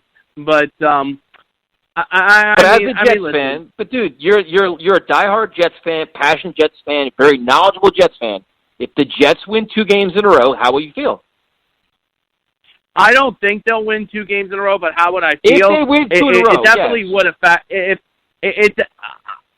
I would have mixed feelings about it. I'll be like, okay, yes, they won. That's good. But at the same time, it's like, okay, now we don't know if Adam Gase is going to get fired or not. Exactly, because the NFL comes down to wins and losses. If you win 2 in a row, it's called a winning streak, and then you're going in the right direction. Joe, your thoughts? Yeah. Man, no. Look, you're always trying to set Steve up, man. I see exactly what you're doing. Look, at the end of the day, even if you win 2 in a row, if you're beating really bad teams, and again, it's also how you're winning these games, that doesn't mean that he should still be here. We're seeing the red flags. We've seen this out of Gase. We've also seen him get beat by really bad teams, too. We got beat by the Dolphins. We were their first win. We were their very first win. This was a team that we were literally laughing at all season, how bad they were, how trash they were. Everyone making comments about how they were tanking for Tua. I mean, come on. And he was thoroughly outcoached in that game. So if you see the red flag there and you and the Johnsons have any sense of any kind of a clue, any sense of a brain, you would still get rid of a guy. It doesn't make sense that Adam Gase, who's being an idiot, and he's deciding to let his offensive coordinator throw the challenge flag instead of him. I mean, that's making and the Johnsons have to realize that's making your head coach look like a piece of crap out there. You're letting he's letting his offensive coordinator throw the challenge flag. I was even saying to myself, even when we were winning the game, I was saying to myself, if Adam Gase wants to challenge a play, he could challenge it. You don't let your offensive coordinator do it. It's stupid. Yeah. And that's exactly, you're completely right, Steve. And again, I want to thank you for calling in because you're bringing the fire early. But I want to get your thoughts on this, Steve. You got that Jamal Adams poster, man. What was your thought of the play that he made when he stripped Daniel Jones and ran into the end zone? Jamal, and here's the thing. Giant fans are calling Jamal Adams a bully for that. Well, you know what? Listen, Giant fans, you can say whatever you want. I don't give a crap. Listen, that play was incredible. I mean, and he bulldozed Saquon Barkley too. I mean, Saquon Barkley wanted nothing to do with Jamal Adams. And you know what Saquon was like? He gave Jamal Adams a free pass. He's like, okay, Jamal, here you go. Hit my quarterback. And then Jamal Adams like, give me the ball. Takes it right out of his hand. It was like Jamal Adams was basically looking at that ball like it was a bag of money from the bank, and he was the bank robber, and he was taking it all the way to the end zone. Like in the end zone there was his escape truck. It was a great play. And in that game, Jamal Adams reminded me of that play many years ago, back in 2010, when Troy Polamalu jumped over the Tennessee offensive line, and it was like the same thing he did to Daniel Jones. It was just, to me, Jamal Adams was playing at a Troy Polamalu, Ed Reed level on Sunday. Steve, would you re-sign Jordan Jenkins, and if so, what kind of contract would you give him? Would I re-sign Jordan Jenkins? Oh, that's a good question. I mean, listen, Jenkins has been playing good. I mean, would I re-sign him? I mean, he. To be honest with you, I would have to say no because listen, he's been doing good. But hang on, before you say anything, he's been doing good, but he's not the best pass rusher we've had on this team. I would want the Jets in the off season to try to maybe get like something new, like if there's one coming up in the draft, or if there's going to be edge rushers in the off season and free agency. You do realize that Jordan Jenkins, every year while he's in the NFL, his sack numbers have increased, right? No, I understand that. And listen, I give him credit, but he's not the best pass rusher I've seen on the Jets. I mean, he's most likely lead the team in sacks this year. No, I know he's been leading the sack, but if I would give him a contract, I would give him maybe a 3-year deal, and I would give him 3-year, $15 million, which means $5 million guaranteed. Ooh. Yeah, I'm not sure if he takes that. I think he's playing a little more. To me, that's interesting take that you wouldn't bring him back when you look at the Jets linebackers, especially on the outside, are just decimated. I mean, we were counting on Frankie Louvu and Brandon Copeland and all these guys, and everybody's been pretty much banged up and really not doing all that much. I mean, Copeland had to go inside. The middle linebackers, I mean, Jordan Jenkins has been the only consistent player they really have right now. No, I mean, as of right now, he is. But, I mean, if he continues to get those sacks on, listen, if he continues to get those sacks on as the season goes on and towards the end of the season, then, yeah, I would give him a new contract. But as of right now, I'm going to say no. in the matter of the last – wait, hold on. In the last minute, you just changed your pick. You just changed your stance. You said no. I did not change my stance. I'm still saying no. Change your stance. I'm still saying no. Tyson, you need to get your answer of no is, you need to get your answer of no is ludicrous. Whoa. How do you not bring back Jordan Jenkins? That's ludicrous. Like, if you look at what you want in a Jet player, he seems the kind of player you want. Hardworking, consistent. His numbers are improving every year. He's very productive. You're not going to have 22 All-Stars. He seems like he would fit the mold of a kind of guy as a building block going forward. I mean, I don't know. If you don't want to bring him back, you're going to bring in what? 4 new linebackers next year? How many are you bringing in? I mean, hey, listen. Listen, at the same time, I'm going to see what happens at the end of the season. Here's the week. See what happens. Hey, listen, I'm just believing in what my take is. You can disagree, Tyson. I could give a crap.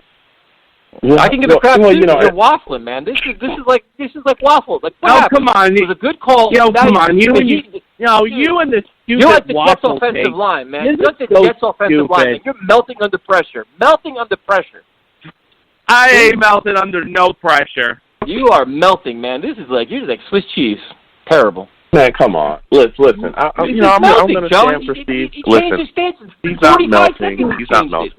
He melted. No, he's not. Listen, I stand for the people. I'm going to stand for Steve. Look, Now, Steve, I think what Steve is saying, and I heard him plain and clear, and I know you want to just continue to bash the guy. He said he doesn't want Jordan Jenkins back. Very clear. He said that he would look at the market. That's what he said. He would look at the market, and he that's exactly what he said. He would look at the market. Yeah, I want to look at maybe there's other pass rushers that could be out there. Really great solidified outside offense. Really great outside linebackers out there. Some solidified guys that could hit the market. You can't even defend the man right now. No, this guy, he's speaking knowledge, and I don't understand why you keep bashing him. That's literally what he said. He said, "Look, I don't want Jordan Jenkins back. He's not a guy that I would necessarily bring back." Which, I mean, I don't necessarily agree, but I could see if there's other guys out there on the market where you can get a significant upgrade. Maybe you do sign those guys. You don't bring Jordan Jenkins back. Maybe that is what you do. But I also heard Steve as well say, "Well, if I saw production out of him for the rest of the season, I'd be interested in possibly bringing him back for $5 million a year." Which, I mean, the average salary I think is like $7 million a year for a linebacker. So we would see. But he's a guy that plays hardball. So Steve is not giving up too much. Maybe they'd win in negotiations, and maybe he'd sign for maybe $8 million, 8.5, something like that for a 3-year deal. So you get $8 million, 8.5 per. So that would be solid. I think Steve's had a solid take, man. You just want to bash. Steve, are you a Mets fan? Steve, are you a Mets fan? No, I am not a Mets fan. The Mets suck. I'm a Yankee fan. Oh, there you go. See, now you saved the call. Good job, man. thank you very much. Yeah, thank you. Good night. Because now, see, I did that on purpose, Joe, because now that pissed off Primetime. Because now he said the Mets suck, now Primetime's pissed. Well, wow. Shout out to Steve. I want to thank him for calling in. No matter what you do, you try to set him up. You try to set him up every time, and he just finds a way out of it, It's crazy. He's coming in, he's bringing a lot of knowledge, a lot of hot takes, and you just try to destroy him. We're going to go to our good friend Tyrone. Tyrone, what's up, man? Yeah, what's going on, fellas? Just going through the flow. Just going through the flow. I guess. I mean, I don't even know. It's like I'm happy that we won, but it's the same thing you guys were saying all night. Everyone else was saying it's the same thing, man. Like, we beat the Giants. I can't really get excited about that. And the one thing everybody's not overlooking is Washington has a great defense, and they're solid. So their offense might suck. Their defense is pretty good. And watching my quarterback get beat up ain't something I'm really getting keyed to. It's just this offensive line is so crazy. I watched the game last night with Seattle and San Francisco, and the guy made a comment. It's like San Francisco runs a zone blocking scheme, right? But they switched it up. Why can't we do that? Why can't we protect our quarterback, man? Why is it this bad to our quarterback is really, really just playing, back there running for his life? And I'm going to be honest with you, like, I'm not a big Winners fan. I never have been. I just think, I didn't know he was playing with that much pain, but, he really wasn't playing good football anyway, and I'm sorry that he's on injured reserve, but, maybe the line will play better. And to have Le'Veon Bell to get 35 yards, it's just a tragedy, bro. It's sad. Sam played a great game for the most part, but you had to play like Le'Veon Bell could only get 35 yards. It's just, it's I don't even know how to describe it, man. It's just really frustrating, man. But I will say this, the defense. Yes, sir. It is, man. Then to want to get rid of Le'Veon Bell is just it's so retarded to me. You have no weapons, man. And we're so depleted in so many areas. But I will say this right here: for our defensive line to be our defense to be number one against the run blows my mind. Greg Williams should get extra money just for being able to accomplish that with what he's been this season. But and I want to thank you for calling in, Tyrone. I'm right there with you. I mean, this front is getting after it, and Greg Williams, unlike Adam Gase, has made adjustments at times. There's been some times we've been wondering what's going on here, but he's been able to adjust to things that certain offenses are doing, and he's been able to do a lot more with a lot less. You want to talk about the injuries they had along the offensive line. You look at this secondary; it's been a mess pretty much all season. Jermaine Johnson has been completely trashed. You look at this linebacker core, taking hits left and right. They've lost C.J. Mosley. They've lost Hewitt. We lost Avery Williamson. We lost so many guys. Guys just banged up left and right. You got Copeland and Burgess playing middle linebacker, and he's still able to put guys out there and put them in positions to win. But I want to get your thoughts on Quinnen Williams, man. I know a lot of fans are really starting to get after him, his lack of production. When you got guys like Fakasi and Phillips and even Basham stepping in and doing their thing, we're not seeing this high pick kind of, give us the early dividends that we thought he would. Well, you know what's so crazy is I really wanted Josh Allen, and it was like screaming for Josh Allen, but then when we got Quinnen Williams, I was kind of happy. But he hasn't really produced. But, at the same time, I'm not going to just bash him right now because he's still young and he got a ways to go. And I think he has a better upside than he do, in the overall scheme of things. But, he hasn't really been producing. He got his first sack week for last, but, he's not even, if you notice, he's not even on the field and like 80% of the plays. But, you know what I'm saying? So, he doesn't have it yet. He's not producing to what we wanted. But you take a inside tackle, so taking an outside pass rusher is what we needed. You know what I'm saying? You can't get mad with that because he's not what we needed. You know what I'm saying? We didn't need an inside rush. We need an outside pass rusher. You know what I'm saying? And that's just, the same thing we've always done. It's taking the wrong players. It's not having receivers. It's not having depth at offensive line. And, it's just having a cornerback problem. You know what I'm saying? I watched Bless Austin get on the field, right? And, he looked good. But at the same time, how happy can you be, or how excited can you get for a 6th-round pick, man, with bad knees? Yep. Like, you know what I'm saying? Like, I'm excited he got out there and played well. But the thing is, you watch, the perfect example for me is you watch the game last night. If you watch Seahawks 49ers, you'll see how far behind the New York Jets really are. Their defensive lines are flying around. They have speed on both sides of the field. It's just it's like apples and oranges, what they play and what the Jets play. And then it's like, okay, well, that's where we're at now. And you look towards next year, and half the team we have now we won't even have next year because they're either free agents or one-year contracts, whatever else. It's like the amount of work that Joe Douglas has to do and the amount of players he has to hit on, dude, it's alarming, man. It really is when you think about how many areas we have to address. What's so scary, Tyson, is, and I've been having this conversation for a while. We are really in bad straits. Because I really thought we had a really solid team at the beginning of the season.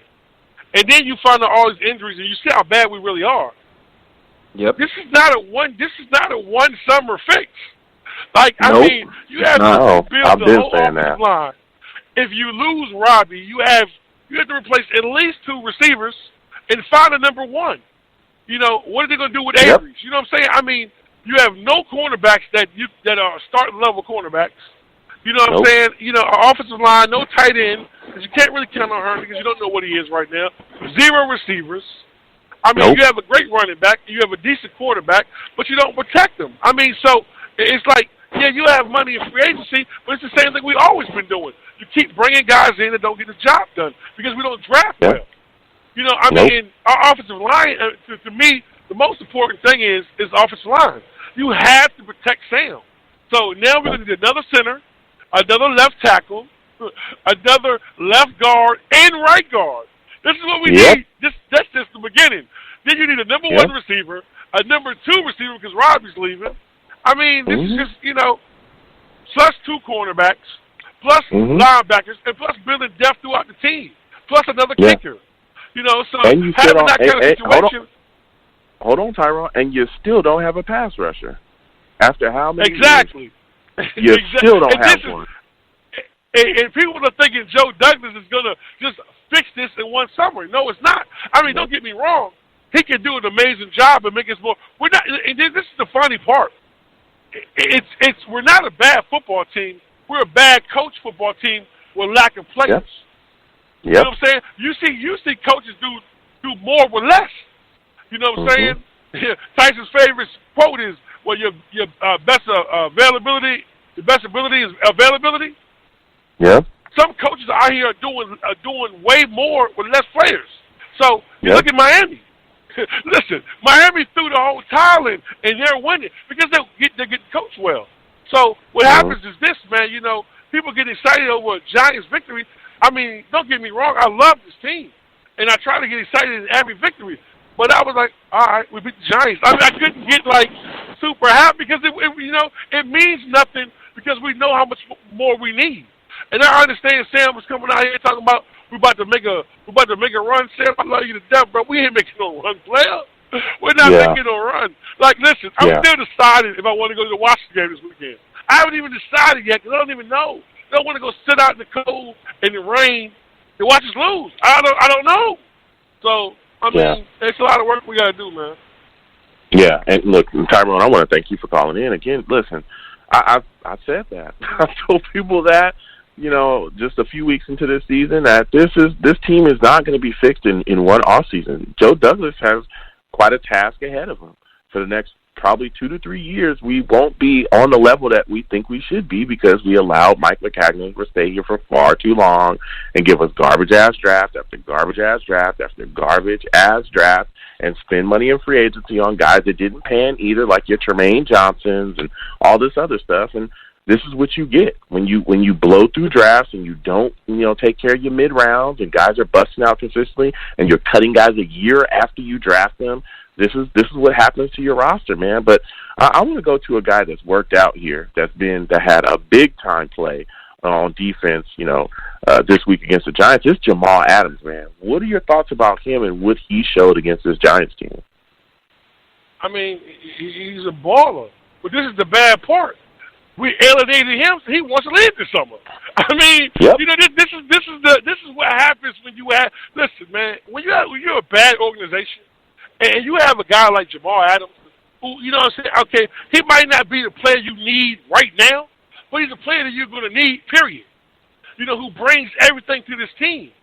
When you start alienating guys like this because of coaching, this is what happens with us, man. And it's the same problem. That's the best pick we've had since Sam. You understand that? That's only the few players that really has worked out and been who he said he was. So, no, I mean, it was an amazing play. He's an amazing player. Don't get me wrong. He makes some mistakes in coverage, but when it comes for effort and balling out, he's going to give you 100%. So, those are the kind of guys you want to build your team around. Him, Sam Darnold, Le'Veon Bell. These are the kind, C.J. Mosley. These are the kind of guys you build a solid foundation on. The problem is we've missed on so many draft picks that it's just you can't. What I'm saying? We're just not even draft picks, dude. We've wasted so much freaking cap space. I mean, free agent money. Look at the guys. All the money we spent on free agents that we can't recover. I mean, we got Tremaine Johnson coming back next year. I mean, dude, that's an enormous mistake. Spencer Long, Terrell Pryor. But this is the whole thing with the whole process, man. It's this really goes to how stupid the ownership is. Why would you let Matt go out there and do free agency? That just made no sense. It made no sense to do something like that. So now, listen, I have a question. Is Avery coming back next year? He's on a contract. He just had a nice little contract. You know what I'm saying? Brian Winters, we cut him. I saw that no dead money, we saved $7 million.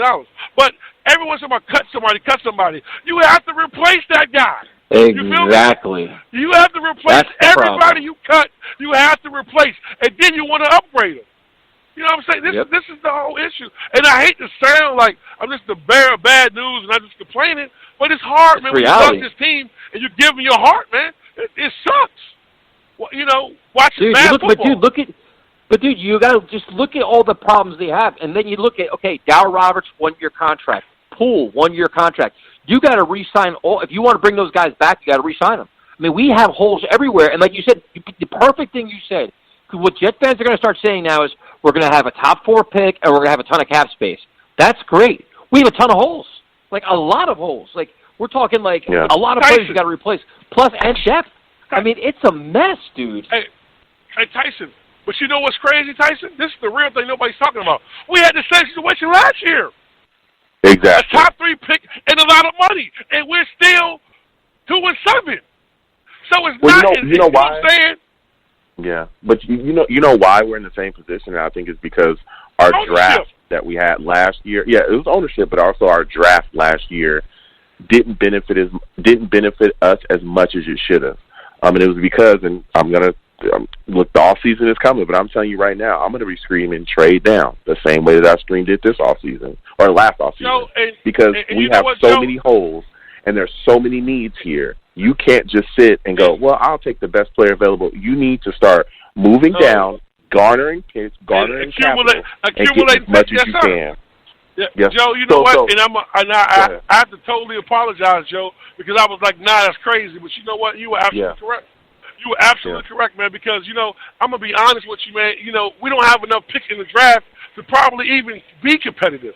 We would have to move down a couple of times because, to me, the most important thing is the left tackle, a left guard, and the right guard in the center. You need to draft these players.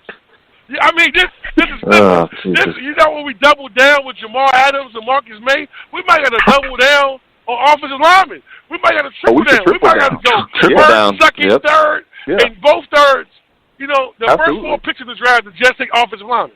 That's just how crazy. That's just how bad it is. Then we don't even know if Joe Douglas is a draft guru, because Mac was a draft guru. Remember?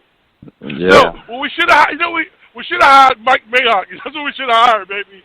That's what we should have brought in. Because this is crazy. It's crazy. It's scary, man. Tyrone, as always, good stuff, man. Good to hear from you. I love you guys, man. Just up, man. And like I said, bro, talk to you guys Friday. It is what it is. It's what it is.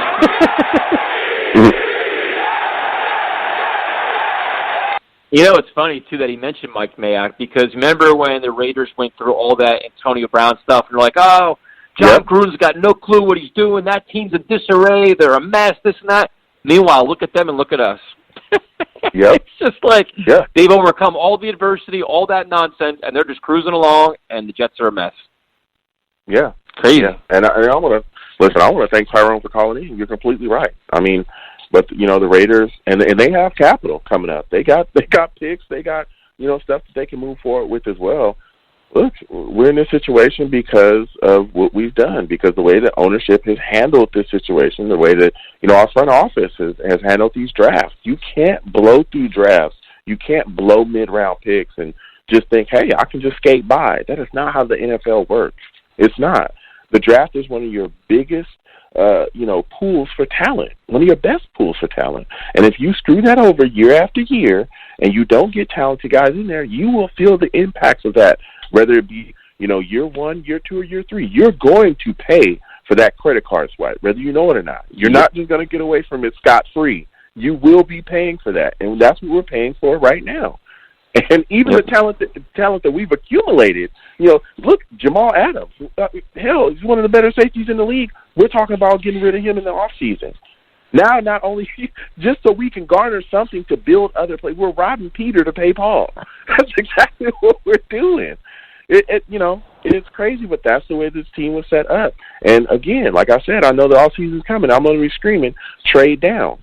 Because if you don't trade down and garner more capital, we'll be doing this for the next probably 3 to 4 years. We won't be competitive. And then, again, Sam's rookie year deal. The clock just keeps on ticking, man. It just keeps on ticking on that deal. And then eventually you're going to have to pay him as well.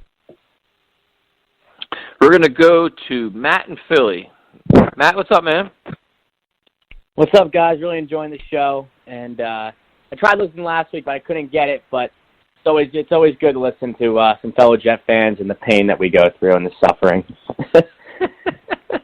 So how are you feeling, man? The Jets beat the Giants. Are you just calm for a couple days? Are you still annoyed by the state of the team, or what are you thinking?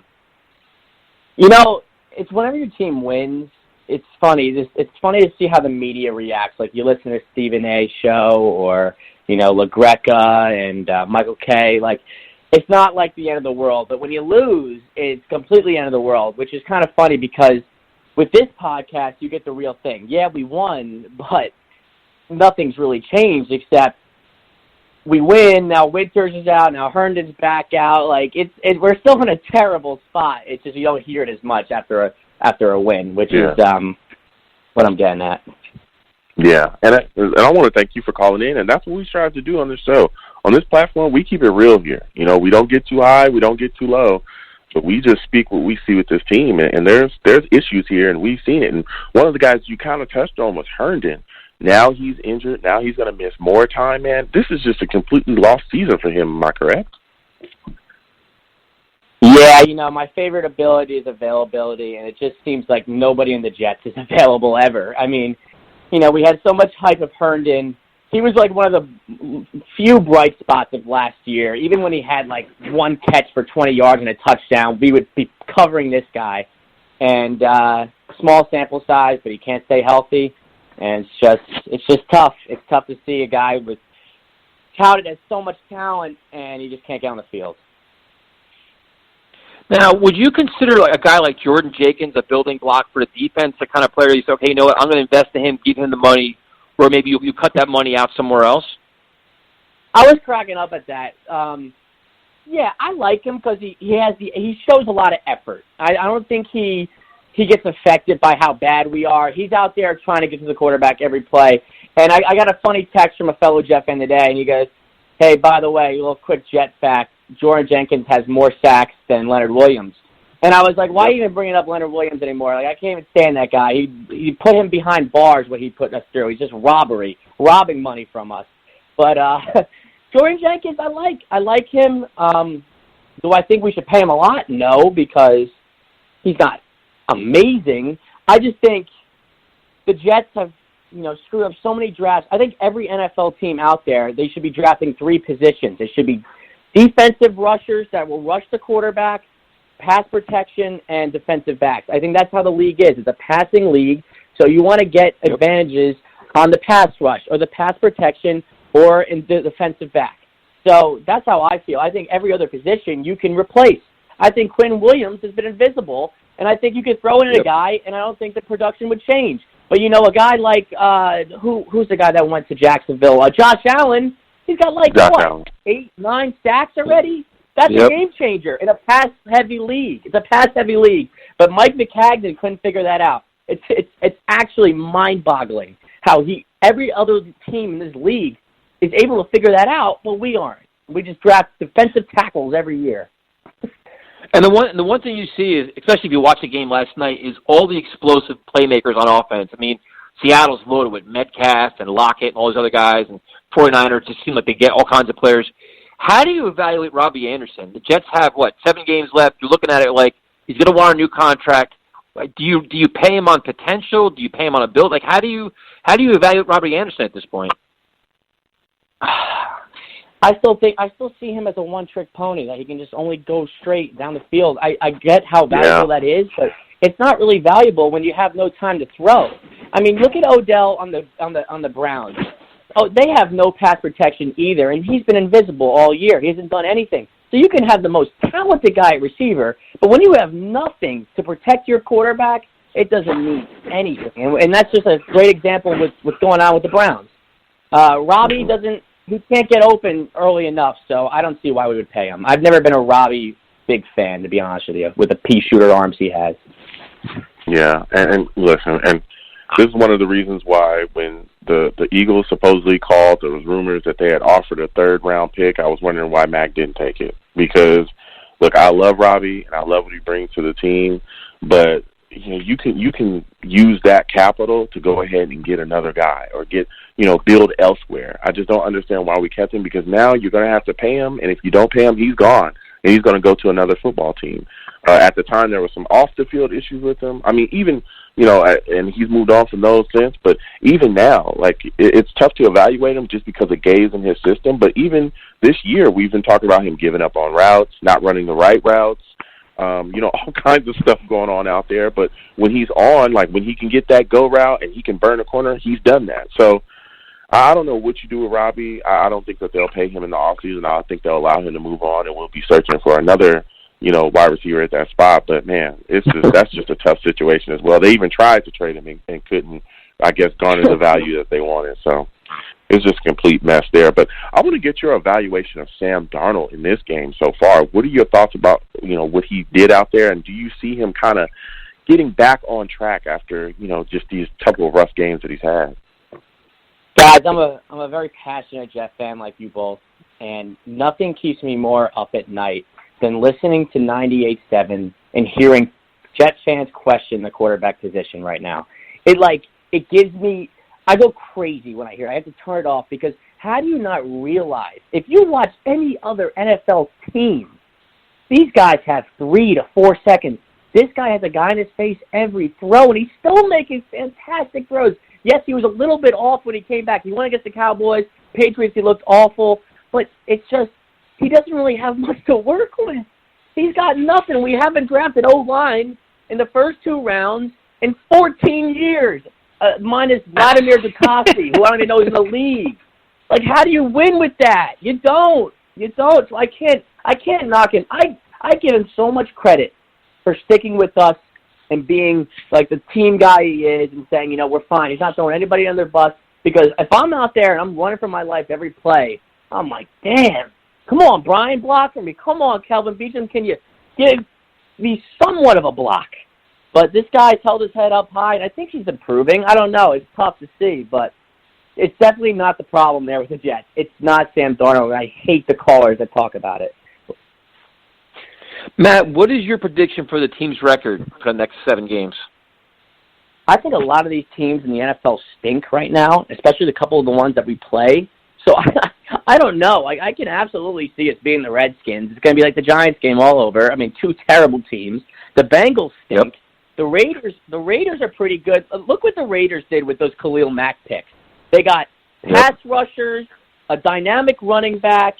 They got a great safety, but he's been out for the whole year. But they addressed actual needs of the NFL teams. NFL teams, like I said, pass rush, pass protection, and defensive backs, but no, not the Jets. So, I'm sorry, I went crazy off your point. I don't know what we can do here. I think we can definitely beat the Redskins in Washington. I think we could somehow steal a game in Oakland. I mean, every freaking Sunday it's a roller coaster for me because you think for a second, oh, man, maybe the Jets can win this game. So, who knows? And then they just disappoint you. But, I can see us finishing out the year relatively strong, actually, but who knows? We'll see. Matt, thanks for calling in, man. We appreciate it. Thanks, guys. I love the show, and I'll continue to listen. Awesome. Well, thanks, man. Appreciate it. Joe, we are going to go to our good friend Gangrene David. What's up, man? Sorry about that, guys. What's going on? Not much, man. How you doing? Well, I'm doing pretty good, and I kind of want to talk to you guys about something for a little bit before I get into the Jet-Giant game. So, if you guys tune into my past few previous videos, this past weekend, obviously, I understand the circumstances between both teams, but this wasn't just another game for me. This whole weekend was just an experience because when you're youth, because I know Tyson and Joe, you guys are also putting out videos, but when you're a YouTuber and you branch out your channel and you start to develop relationships with other content creators as you're branching out your channel, you begin to develop friendships with them, and then eventually you meet up with them, and it's probably the best experience that you'll ever have, and that's exactly what happened to me this past weekend. I had the opportunity to meet up with a whole bunch of Giants video makers, Bad Dog, The Entertainer Talking Sports, Kid Blue, Bones, Meet the Mets, many other guys. Joe, is this a Gangrene David commercial? What are we doing? What's going on? No, hold on. I'm just. Was this like an autobiography? Hold on. Like a 30 for 30? Can I just? What is going on here? Just let him. Oh my God, this is ridiculous. This is terrible. This is terrible. I'm just trying to share an experience. Yeah, let him. I'm trying to share an experience with you guys. And Tyson flipping out. What is going on here? Speak about the right David. story, the videos, who you met. Tell us. Then we had some crackers. Then we shared some soda. Then we all shook hands. Let him bother you. Okay, all right. Don't let him bother you. Wow, about this your is experience, ridiculous. David. I just wanted to come on here and share an experience that I had with you guys. It's ridiculous. And Tyson's interrupting me. Go ahead, David. Anyway, but the experience I had just meeting up with these video makers, it was just a great time. And I know you guys out as content creators could love that, meeting up with other podcast hosts, whatever the case may be. I think just sharing this message out to not just you guys, but to anybody who wants to start a YouTube channel, has a YouTube channel, has a podcast, whatever, and if you guys branch your channel, you guys branch your content out there, and you guys develop relationships with other content creators, and then like you have this sense of brotherhood. So it's just an overall awesome experience. Well, of course you don't, Tyson. Of course you don't. You don't, Tyson. Yeah. Of course you don't. I'm not serious. I'm not looking at make friends with giant content creators. I don't care. But that's fair. Okay. Of course. Joe, do you hear that sound right now, Joe? You hear that sound? It's called silence. That's what's going on right now. Silence. Dead air. Yeah, come on. Silence? Listen, that's not silence. Dead air. Prime time just fell asleep. I gotta break prime time up. Oh yeah, this is definitely dead air. This is crazy, David. I want to thank you for calling in. I want to thank you for calling in, man. You brought the fire. I'm actually convinced that he actually enjoyed my story. He enjoyed the experience. Yeah, you guys hear your own stories, but you know what? I have an experience I want to share. Yeah. Tell some more stories about who else you met. Let's sit and listen, Joe. Come on. We got an hour. Yeah, come on. Look, David, I really enjoyed that. Well, I actually wanted to get into the game, but... Yeah, let's talk about the game, David. Clear. Let me transition to the game because now it's clear that Tyson was disinterested. But you know what? Let me talk about the game since let's impress Tyson a little more. It's not. Let's talk David's weekend. I mean, what's going on here? Wow. That's all I can say is wow. I mean, David, that's what I can say too. Telling us about what's going on, and here you are bashing him. This guy's a loyal caller, a loyal listener, and you're just putting him through the ropes, man. It's not necessary. Shouting you guys out. Go ahead, David, man. Go ahead, David. Okay. Just go ahead and tell us about the game, man. How'd you feel you were there?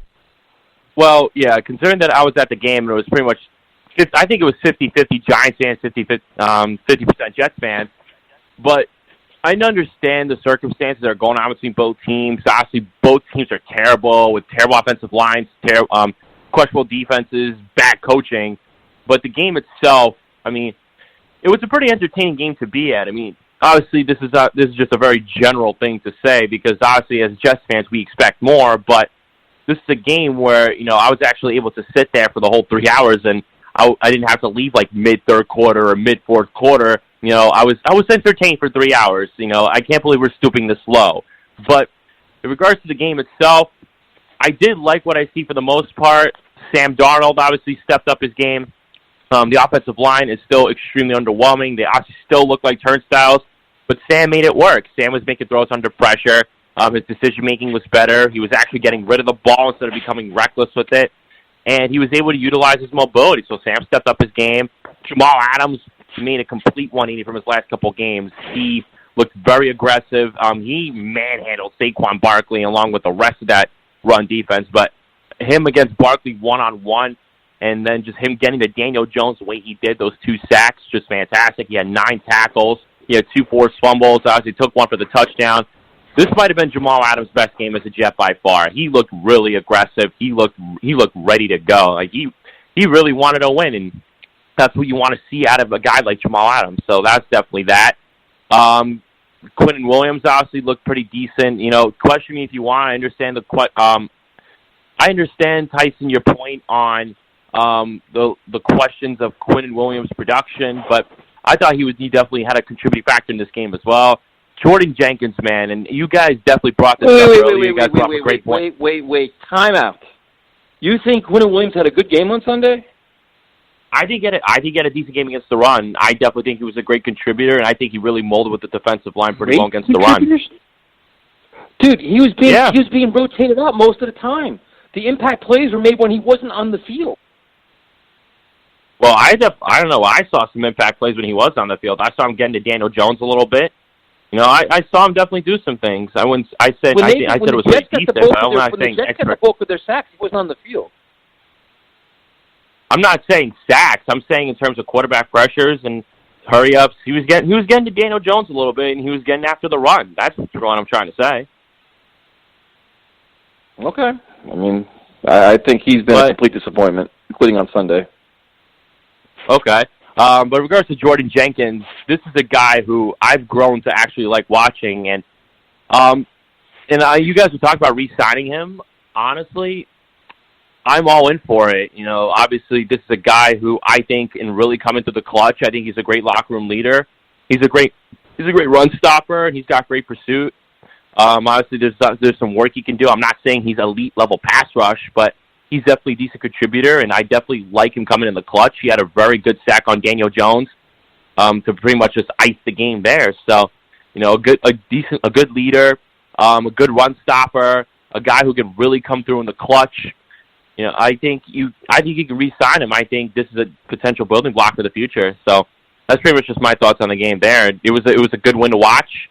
I obviously, like I said, I understand the circumstances, but it's always nice to leave MetLife Stadium with a win, and that's exactly what I did.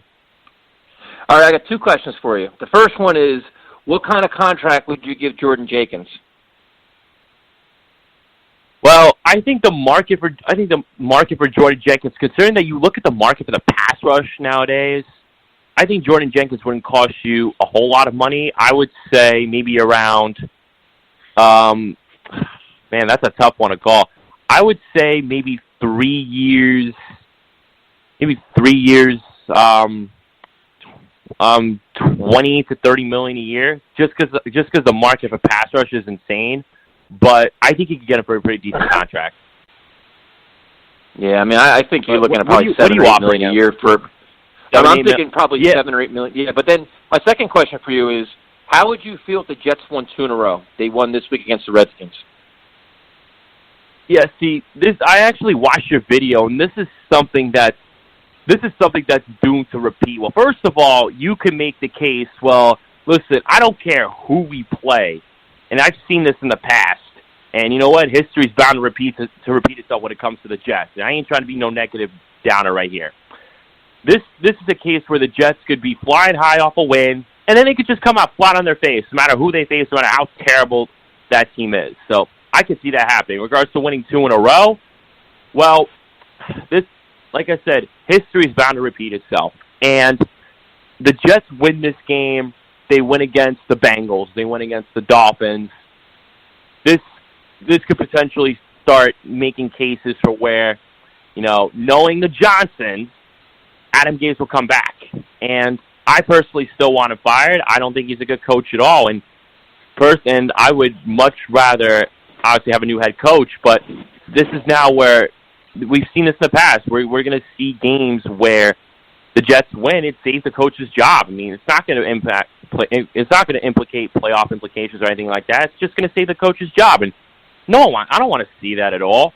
I don't want to see meaningless wins. I want to see competitive football. You know why Adam Gase is brought in here. When we first brought in Adam Gase, the expectations were to win now, not to fight for your job. So my concern is winning these games. Adam Gase is going to come back. And, of course, like I was trying to tell you, Tyson, I think on Twitter, injuries are going to be that sort of leverage to make the excuses for Gase to come back.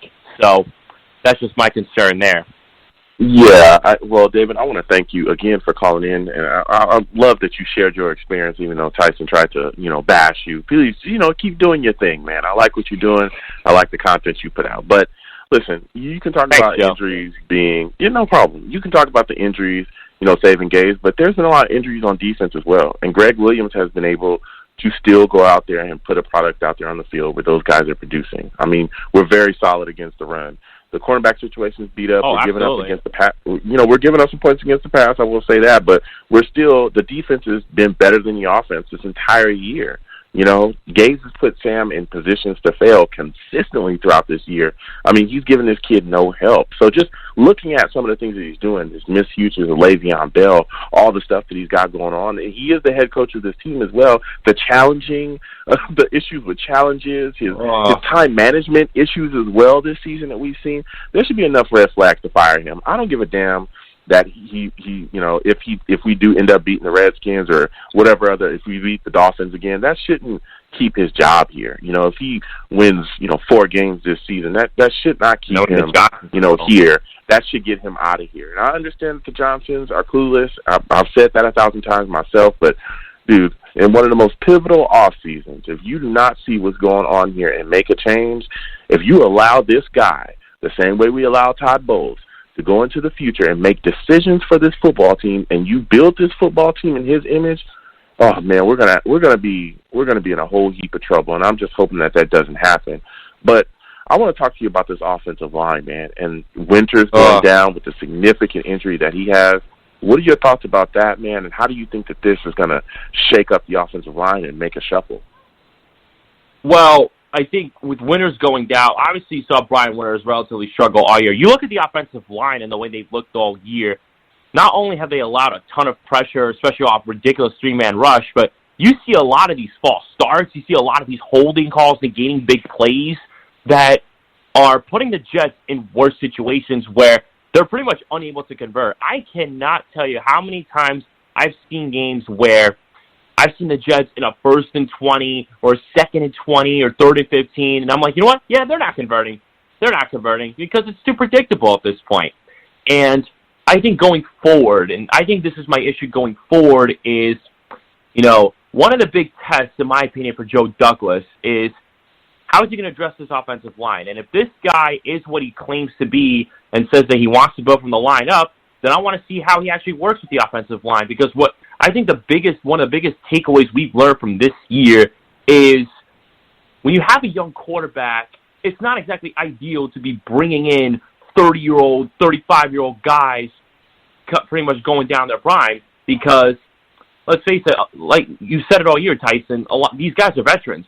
And they're not young guys, which is kind of what I want to see with this new offensive line. I want to see younger offensive line because I think a key thing that you want to see in football nowadays, you want to see a young offensive line grow with a young quarterback. And this is why, if I'm Joe Douglas going forward, I kind of rely on the draft a lot in regards to offensive line, where you can get young offensive linemen in here to grow with Sam. And that's what I want to see going forward. I don't want to see these aging veterans in here any longer because you kind of look and see how that's going down. They look completely lost because now what I want to see is I want to see a young offensive line grow with a young quarterback like Sam Darnold. Darnold's still 22 years old, and he's got a lot to learn. And one of the ways you could possibly fix this guy is to get him a young offensive line to grow with him. No, I mean, you look at, say, a team like the Cowboys, even though they're not coached well, but they had, like, Dak Prescott, they had Ezekiel Elliott, a young running back, and they have a young offensive line that all would stay together the whole time.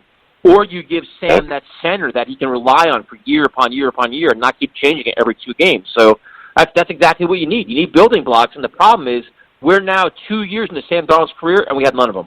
So now it's like we're going to go into year 3 trying to find his offensive line, trying to find him playmakers. It's so friggin' ridiculous. David, give out all your information, man.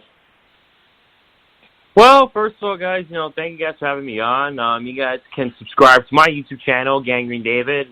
We're about 40 subscribers away from 2,000, so let's get there. You can follow me on Twitter at GangreneDavid1.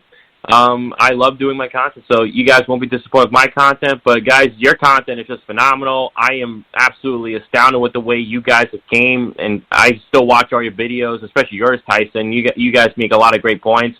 And I can see why people yours are more professional than ours, dude. Your production's a lot better than ours. You're definitely, like, I like how you do all your different... No, it is, dude. His, like... Yeah. Dude, I don't do anything. Like, his are professional, man. You guys do a really good job with that stuff. Like, I wish I knew how to do all that. I don't... Like, it's like, it's nice, man. You do a good job, really, seriously. Well, no, absolutely. Thank you. And you guys as well, like, you guys also show me that you guys can really grow on YouTube. And, yeah, like, all I can say is, guys, keep it up, man. You guys absolutely deserve all your success. And, you guys have helped. You guys have stuck with me throughout the 3-year ride I've had on YouTube. So, if you guys need any help, I'm always here. But we got the same goal at the end of the day. So it's awesome to continue to branch out, and it's awesome to see more Jet content creators just posting videos. And it's really amazing to see what it's come to. Well, see, the cool thing about you, dude, is that you keep it unique to yourself and you keep it diverse, and that's what separates you from everybody else. Like, just keep being you, man. Like, whatever you want to post, whatever you want to do, just keep doing it. Like, don't worry about what other people think, and don't try to be like anybody else. Just do your thing, man. I like all your stuff, dude. I think it's cool as hell. So just keep doing yourself, man. Don't worry about other people. Seriously, I do. I enjoy it. Oh, I appreciate the kind words, Tyson. I really do. But keep it up with you guys. Cool, man. Have a good night. You too. Take care. See, Joe, we're able to end things on a positive note here on Let's Talk Jets. It's not all about doom and gloom. Yeah, that's good because you were completely trying to destroy that guy when you first called in. You know, again, I want to thank Dave for calling in. Who we met? This isn't Let's Talk David's wife. This is about the radio show. You know, now that's the real Tyson that I know right there. I don't give a rat's ass about. You know, I knew that it was a lot of fakeness going on at the end of that call from you. Oh yeah, everything. No, I like his video. Thank you so much. I don't care about who he met. I like you. Yeah, but I don't give a rat's ass about what you're doing. Come on, man. David makes great content. He does his thing, and I really enjoyed hearing about his experience. It's always good to hear people just connect, regardless of whether you're outside a fan base or whatever it is. He went out there. He had a great time. With some Giants fans that he met, and kudos to him. Again, David makes great content. He does a lot of good stuff on YouTube. So shout out to him, man. Listen, man. Prime Time, our producer, has very strict guidelines. We have a program dialogue we have to follow. We have very strict requirements on our subjects and topics. I gotta stay in line with our producer, man. If our producer says don't stray from the topics, I'm not straying. So I don't need Prime Time yelling at me, man. So yep, this is Prime Time's mandate. We have show mandate. There is no way.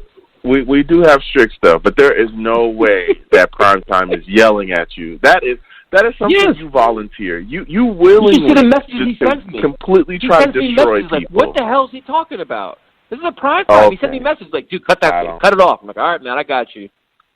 I'm just listening to the boss, man. He's the boss. I just try to I don't believe that. We do have strict guidelines, but I do not believe that. I think that you are more than willing to absolutely bash people, destroy them, tell them how much. Oh, that doesn't matter. What are you talking about? Why don't you shut up and let me go? Like that's that's classic Roush. Prime Time tells me to do this. I doubt it. I highly. He doubt does, it. Joe. He says he'll talk to me after the show. He'd be like, dude, you're being too nice to callers. The show's getting boring. We're going to use this. Step up. He tells me to step up a notch. This is what he tells me. He instigates this. You cannot tell me that Prime Time sat there and told you to bash Steve the way you do on a weekly basis. No, he said I'm too nice to callers. You cannot tell me. No. That's too nice. He said. I'm too nice now. He said I've gotten too nice. You have never been too nice. When have you ever been? This is what he's telling me. Whoa. He said I've been way too nice to people. There's no way. You're blaming him for something that he is not due. I know. This is what he said. The show is getting boring. Everybody's always agreeing. I know that you got to step it up a notch. I'll tell you what. See, he just said, dude, he said way too nice. He just told me just now, Joe, I'm way too nice to people. I have to get back to my ways. No. All about ratings. No, that is you. No, who you are is who you are. Believe me. Just like we know who Adam Gase is, we know who you are too. We know exactly who you are, and you love getting after people and just completely destroying folks. With that being said, we're going to go to Just Jets. Better be a good call, man, or Prime Time's going to shred you. What's up, man? How you doing? Oh my goodness. Hey, Joe. Hi, Tyson. How you guys doing? Doing pretty good, man. What's on your mind? Not too much, just I don't really know how to feel about this Jets victory. I'm very happy that we won the Battle of New York, and, obviously we have the bragging rights.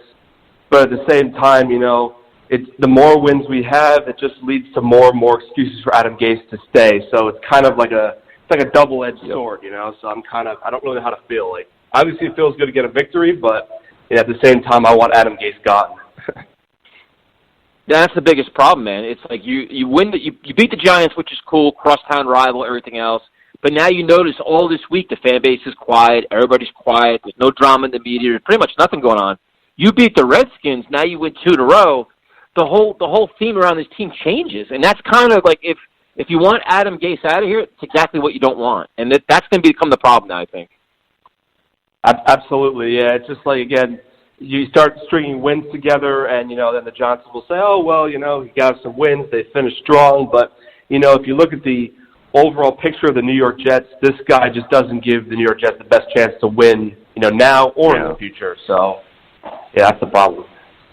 Yeah, and I want to thank you for calling in. I'm right there with you. You got to get rid of this guy in the offseason, and I'm just hoping the Giants don't fall into that nonsense trap if we beat a couple bad teams, man. But what is your evaluation of Sam Darnold in this game? Because that's something I think we definitely need to look at. Is Sam continuing to grow and continuing to flourish? Yes. So Sam Darnold definitely played a lot better, obviously, than his past 2 performances. even though the offensive line was trash and Sam Darnold was hurt, he still got the ball off. So it was nice to see that Sam Darnold wasn't throwing balls, to no man's land and just places that the ball should not be thrown in. He seemed to have more zip on the ball, and obviously that 24-yard run that he had was really nice. But I don't want to go off of one game. I want to see how he strings. I'm not going to say, Sam Darnold's back. I kind of want to see a progression. I want to see how he progresses for the remainder of the season. But this is definitely a confidence booster that Sam Darnold can take with him. And I'm not saying he's get bust, but I'm saying definitely have to see how he progresses, and definitely something to build on though. Yeah, I mean, you want to see him progress. Like, the Giants aren't a very good team. They kind of struggle on defense. But you want to see him start playing well against very aggressive physical defense that are getting after him. Like the Raiders, the Ravens, the Steelers. Like, games like that, to me, would be a lot more telling than the Giants game. That's, to me, probably more of a litmus test. I mean, would you agree with that? Yes, absolutely. I think Sam Darnold, he has to show up against the good teams. That's what it means in this league. You have to beat the good teams, and you can't just beat the bad teams. And to show that you're a good quarterback, you have to beat the really good teams, such as Lamar Jackson. What did he do? He went in there, he played the Patriots, and he beat them. That's a telltale sign. Now, granted, the Ravens are a much better team, but his performance alone, elevated his players and elevated the team. So that's what we need out of Sam Darnold, and that's what Sam Darnold needs to show us fans, and coaching staff and everyone else. What is your take on Jordan Jenkins in the linebacker position? Would you keep him, re-sign him long-term, or how do you want to handle linebackers? Well, obviously, as a team, we have a lot of needs, and, we have to make calculated decisions and decide who we want to bring back and who we don't want to bring back. But I have seen enough out of Jordan Jenkins where I would want to bring him back for, a decent price, because I know the pass rusher position, that demands a lot of money. But if we can, I think you said earlier, if we can get him in that, that $7-8 million range over maybe 3 or 4 years, I think then, yeah, he's definitely worth bringing back, just because of our needs at pass rusher, and he's definitely shown something. But at the same time, though, we need to build on the pass rusher position, whether it be in the draft or free agency, along with offensive line and corner. So we just have to be very careful of how we spend our money. Yeah. What are your thoughts on Quinnen Williams? I know a lot of fans are kind of upset at his lack of production so far. Are you upset as well? Yeah, I mean, like I said, he's been an absolute ghost. I don't know what David was talking about, but he, unfortunately, he didn't really show up, and I haven't really seen much of him do of anything. Now, I don't know whether it's, he just hasn't really had the, he's been rotated out a lot, and maybe his injury is still hindering him in some way, but I've been kind of disappointed, and I kind of wish I could see more out of him, just because he came out of Alabama, he was this disruption, so yeah, it's very disappointing to see. I really hope he can kind of find his groove, his rhythm, just because. So I think he's definitely a talent. It's a shame that he hasn't had a chance to really develop and flourish so far. Yeah, I'm willing to give the guy, a little bit of time, but I'm starting to look and say, hey, what's going on? Because there's other rookies, Josh Allen, a guy that I love, I talked about, Burns as well. There's other, guys that were drafted, in that class that are making immediate impacts. Again, Josh Allen is a guy, I think there's 8-9 sacks or something like that with Jacksonville right now. He's out there beasting, doing his thing. He's only going to get better. So I need to see Quinnen Williams, start to step it up a bit more, especially with people saying, hey, he's the best player in the draft. We took him pretty high. We need to see more out of him. Hopefully he starts to get going. But I want to get your thoughts on Jamal Adams and his play, man, just how he went out there and pretty much took the game over defensively. Yeah, absolutely. Jamal Adams balled out. He had a couple kind of after all that controversy surrounding, with the ownership and the trade block period. He kind of cooled off a little bit. He kind of didn't really show up. But this is kind of the game he needed. At the same time, though, it kind of makes me nervous because, I don't know how he still feels about the team overall. I hope things have cooled off, but like I said, I still don't know if his spot in this team is guaranteed for next season. And here's the thing: if the asking price was high enough, this would be my first choice, but I definitely would trade him away if we got something more, because as you know that we have so many needs on this team. And, unfortunately, safeties, they're just not looked at the same as like an offensive line or a pass rusher. So if we could get something in return, I would be all for that. But, yeah, just going back to the performance of Jamal Adams, I mean, it was great. And that was, like I said, a lot of people were saying that was probably Jamal Adams' best game of his Jets career. And I just really hope that he can continue to put performances like this. I think he's definitely, he should definitely make the Pro Bowl this year. I mean, absolutely. I mean, I don't know. That was like an All-Pro performance, man. He's like that's one of the best in football. Give out all your information, man. Thanks for calling in. Yeah, thank you very much. Thank you guys for having me on. You could follow me at Just Jets on YouTube, and my Instagram is at @official_JustJets. Joe and Tyson, thanks for having me on, and we'll see what happens against the Redskins. Yes, sir. Have a good night. Joe, a lot of interesting takes here. It's going to be an interesting week to see what happens, how the Jets try to patch up this team with all these injuries, if they make any moves. I know they made a couple today, but, I mean, there's a lot of holes. Yeah. Lucky for them, they're playing a bad Redskins team, which makes it interesting.